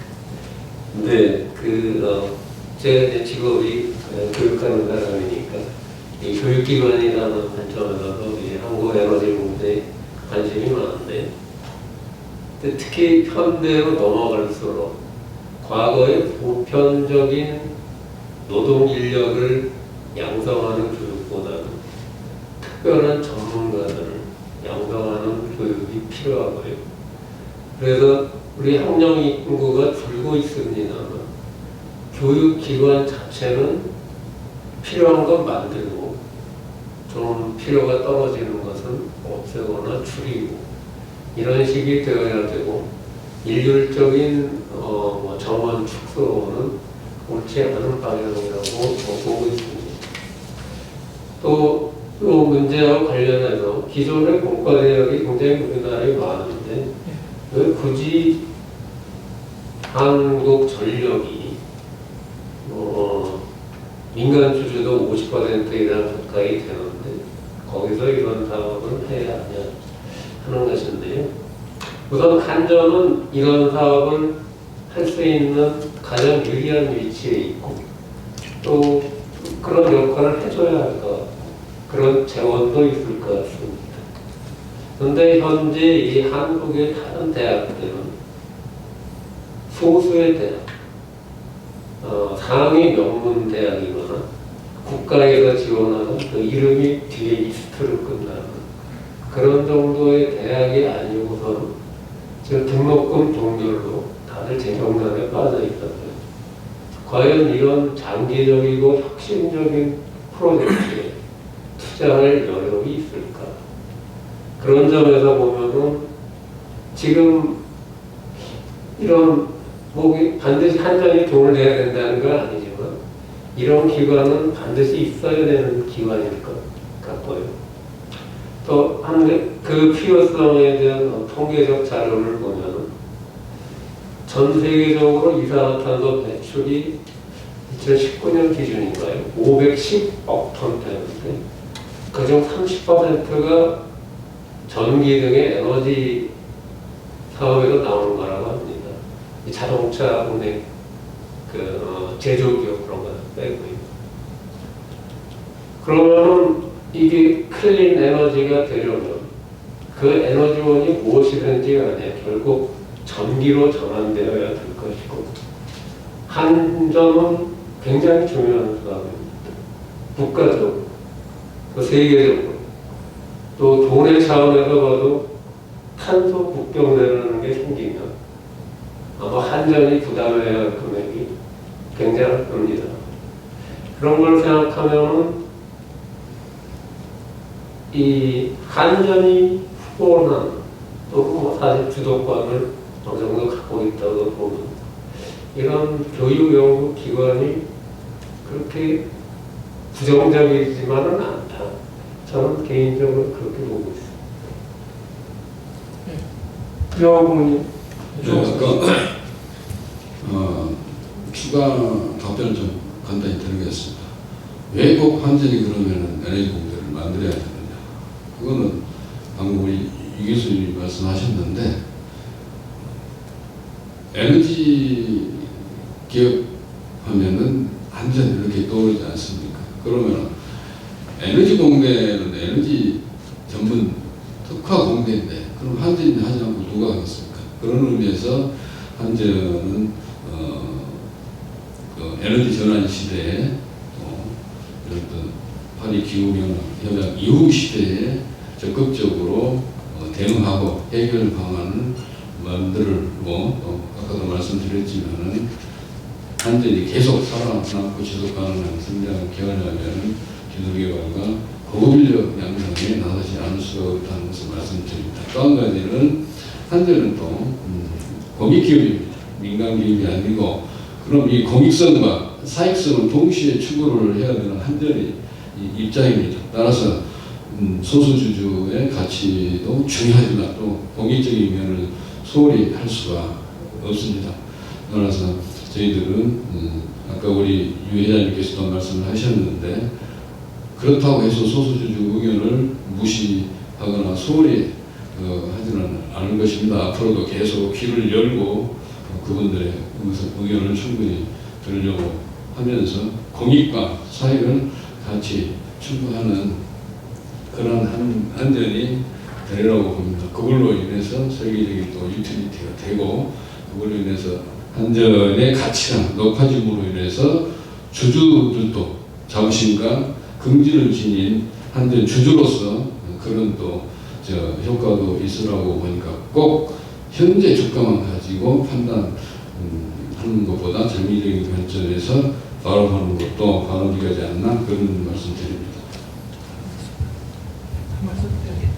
저도 좀 짧게 두 가지만 좀 말씀드리겠습니다. 아까 우리 명한석 변호사님 그 발제를 제가 참 감명 있게 들었는데요.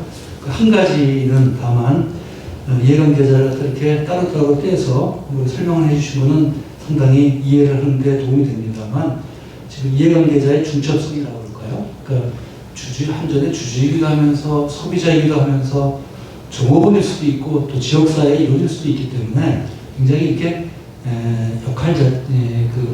굉장히 중첩적이에요. 그래서 그 득실을 따질 때는 아주 홀리스틱하게 종합적으로 그 득실을 따져봐야 된다는 점이고요. 그 다음에 이제 그 우리나라 재벌 기업 지배구조가 갖고 있는 소수주분을 갖고 있는 이건 한전은 그렇지는 않습니다만 지배주주가 이사회와 경영을 갖다가 이렇게 매니플레이션하는 그런 문제. 그래서 인해서 소수주주들의 어떤 이익을 훼손하는 이런 문제들의 상당히 유사한 부분이 있을 수 있다고 봅니다. 그래서 한국전력이 정부 쪽에서 지금 정부가 주주총회에서 이사를 선임하는 게 아니고 정부가 임명한다면 이런 부분을 좀 보완할 수 있는 그 소수주주들에게 정부가 51%를 갖고 있다 할지라도 상장 기업이기 때문에 소수주주들이 이사를 선임할 수 있는 뭔가 법 개정 같은 건 할 수 없는지 이런 걸 좀 제안을 드려보고 싶고요. 마지막으로 저는 사실 교육 문제 굉장히 관심이 많습니다. 그런데 우리나라 지금 교육 시스템이 외국도 그렇습니다만 19세기 어떤 대학 제도 어떤 시스템으로 지금 21세기 교육, 21세기 인재를 저는 키우는 것과 유사하다고 생각합니다. 그래서 그렇지만 또 대학이라는 집단 자체가 우리나라에서 굉장히 강력하고 뭐랄까 힘 있는 모르겠어요. 교수님들 그렇게 생각하실지 모르겠습니다만 다른 집단에 비해서 그러다 보니까 대학을 구조개혁하기 참 어려운 것 같습니다.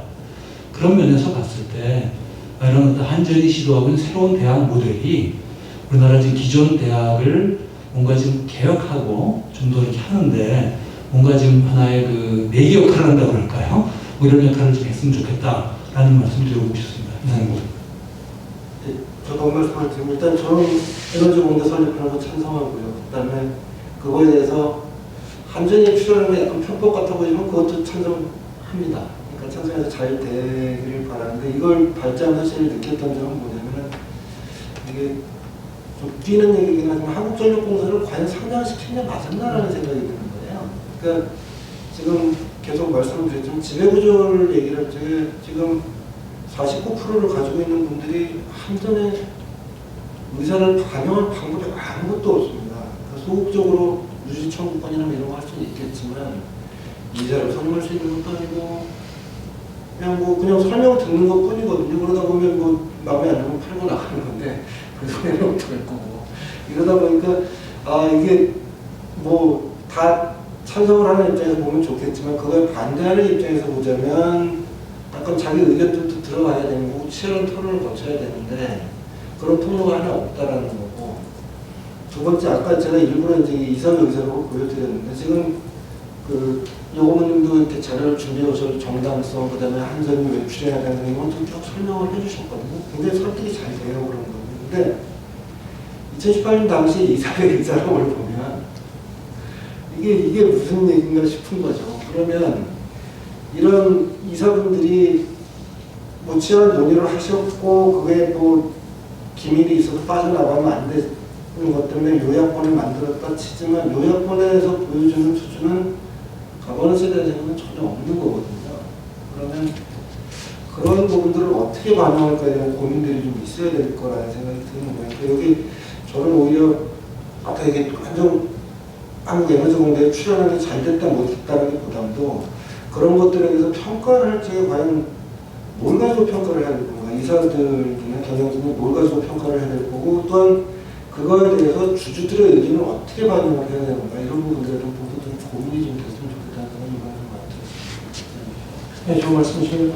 아까 저기 회장님 말씀 부분에 제가 좀 첨부하자면은 처음에 이제 공모주 형태로 해가지고 아니 그 국민주 형태로 해서 이렇게 펀드레이징을 했는데 저는 지금 이런 그 아까 말한 법인의 성격이라든지 공공수장비나 기타 특수성 이런 거 보면 사업도 그렇고요. 이게 국민을 대상으로 하는 이걸 상장사로 놔두는 거 자체도 실은 그에 대한 지금 결과적으로는 투자 입장에서는 이게 그런 단점도 있고 뭐 공공성 부분 이런 부분은 동의할 수 있지만 뭐 투자자라는 건 원래 수익 극대화하는 거기 때문에 그럼 내가 여기서 그냥 투자를 안 해야겠다는 생각이 들 수밖에 없거든요. 그래서 제가 볼 때 아까 말씀드린 대로 주가도 좀 그런 식으로 반영이 되는 거고 외국인 주주들한테 인기도 좀 떨어지고 이런 게 되는 거기 때문에 아마 그런 소액 주주를 보호하는 측면에서는 뭐 IR 솔직히 뭐 100번 하는 사람들 그걸 이제 이해하시는 분들도 있으시지만 실적으로 회사는 보통 그 결과가 나오기 때문에 좀 너무 이 프로젝트 같은 장기화된 것도 있고요. 장기화될 수밖에 없고요.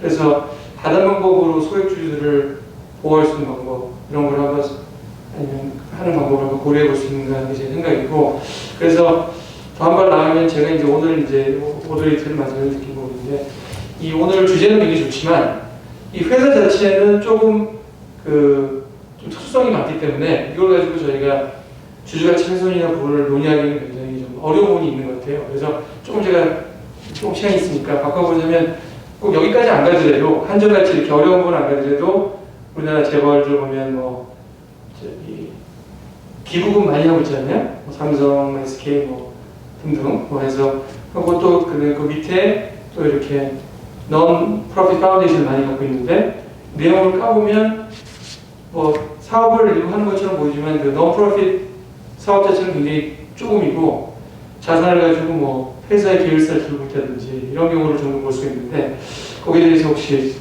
교수님 의견이 있으신지 그 다음에 또 회장님한테 의견 여쭤보겠습니다. 네, 한전의 지배 구조 또는 그 실질적으로 운영되는 형태가 재벌 기업의 그 대주주를 중심으로 운영되는 형태의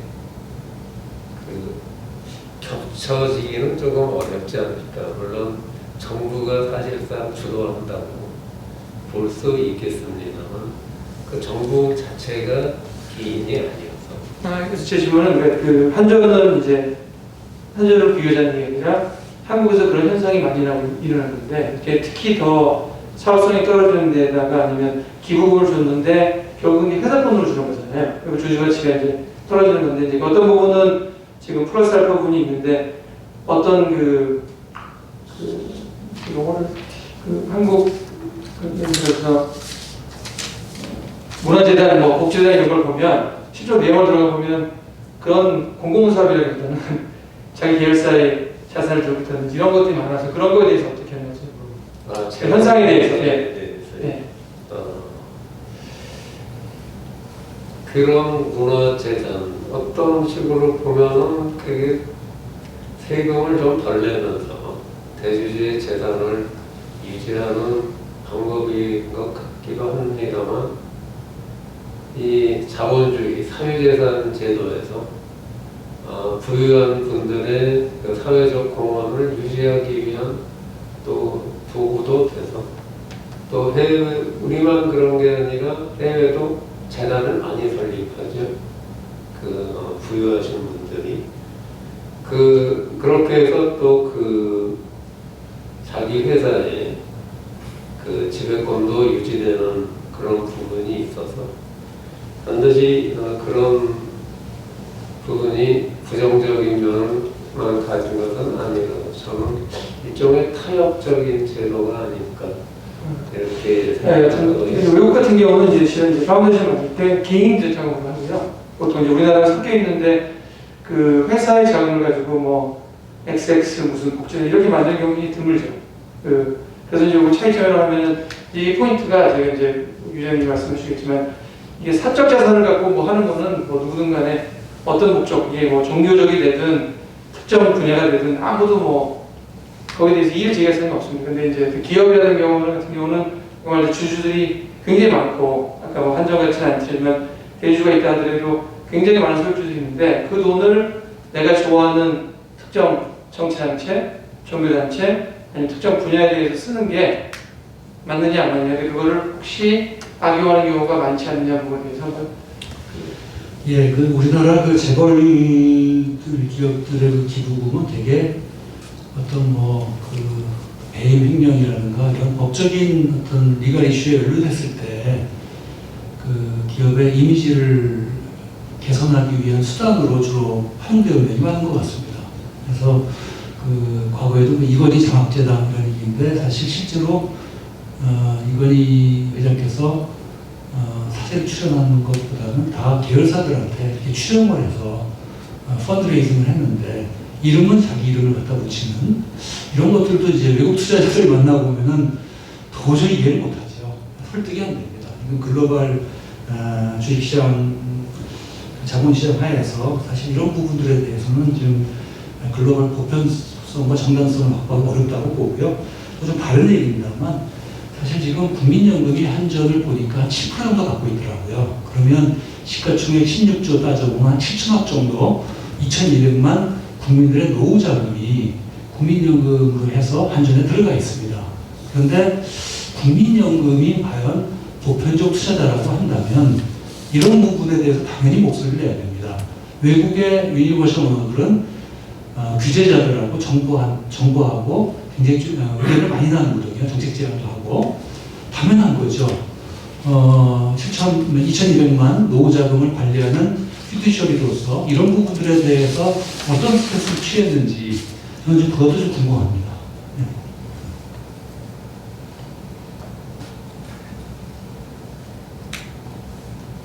네.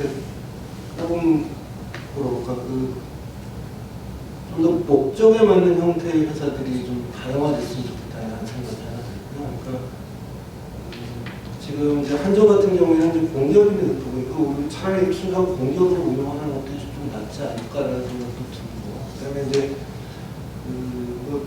우리 주식회사나 회사법에 있는 회사들은 그냥 주로 역시 영리를 주된 목적으로 하는 걸로 하고, 그다음에 이제 제가 경험이 있었을 때 이제 사회적 목적법을 별도로 이제 구성을 하는 것들도 좀 얘기가 됐었거든요. 그러니까 아예 이제 사회적 기업들이 우리 지금 인증을 하고 있지만 그런 것들이 아니라 우리 법이 아까 그 참고 말씀드렸는데 영리를 목적으로 이런 것 때문에 오히려 사회적 협동조합법까지 다른 법이 있지 않은 한 사회적 목적법을 세우기 되게 힘들어요. 그러면 이제 그 사법 위반 아니냐 이런 얘기가 나오기 때문에 그거에 대해서 좀 별도 법인을 세워가지고 하는 부분들이 해보자라는 얘기도 있었거든요. 그러니까 좀 우리가 이제 회사 어차피 법인을 통해 가지고 이제 사회가 굴러가는 상황에 있어서는 좀 다양한 법인들을 세우는 상상력도 좀 필요하다는 생각이 들고, 오늘 그 한전에 대해서 좀 얘기들이 왔다 갔다 했던 건 사실은 공공법인, 공기업인데 그거를 이제 상장을 시켜가지고 이제 서로 막 하다 보니까 서로 이제 논점들이 좀 안 맞고 이런 것들이 분명히 있단 말이죠.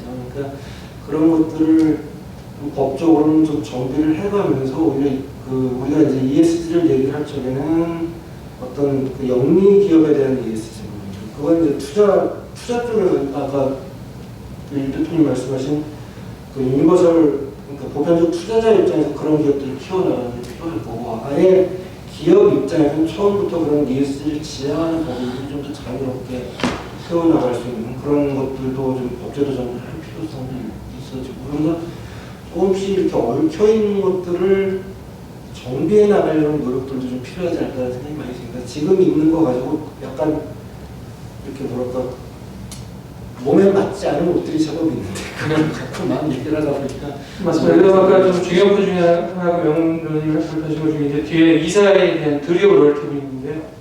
그 부분은 실은 뭐 여기 우리 한전만이 아니라 모든 그 기업에 해당되는 일이고 이사회들이 충분한 어떤 회사가 코퍼레이션을 취할 때 주주회의라든지 뭐 기타 다른 것들을 고려해서 하는 부분이 있느냐 부분에 대해서는 지금 항상 좀 퀘션이 많고 그 부분은 꼭 그 여기 한전만이 아니라 많은 한국 기업에 적용되는 것 같습니다. 혹시 그 유튜브로 질문하고 있으면 참고하고 거의 답변 다 됐습니다. 거의 답변이 다 됐습니다. 아, 거의 다 되셨습니까? 혹시 추가로 하신 예, 오늘 장시간 수고하셨고요. 하여튼 그 바쁘신 와중에 그 세미나를 시청해주신 모든 분에게 감사드리고 또 저희가 이제 다음 세미나는 언제죠? 8월 한 말쯤 기획하고 네, 8월 말쯤에 더 좋은 내용으로 찾아뵙겠습니다.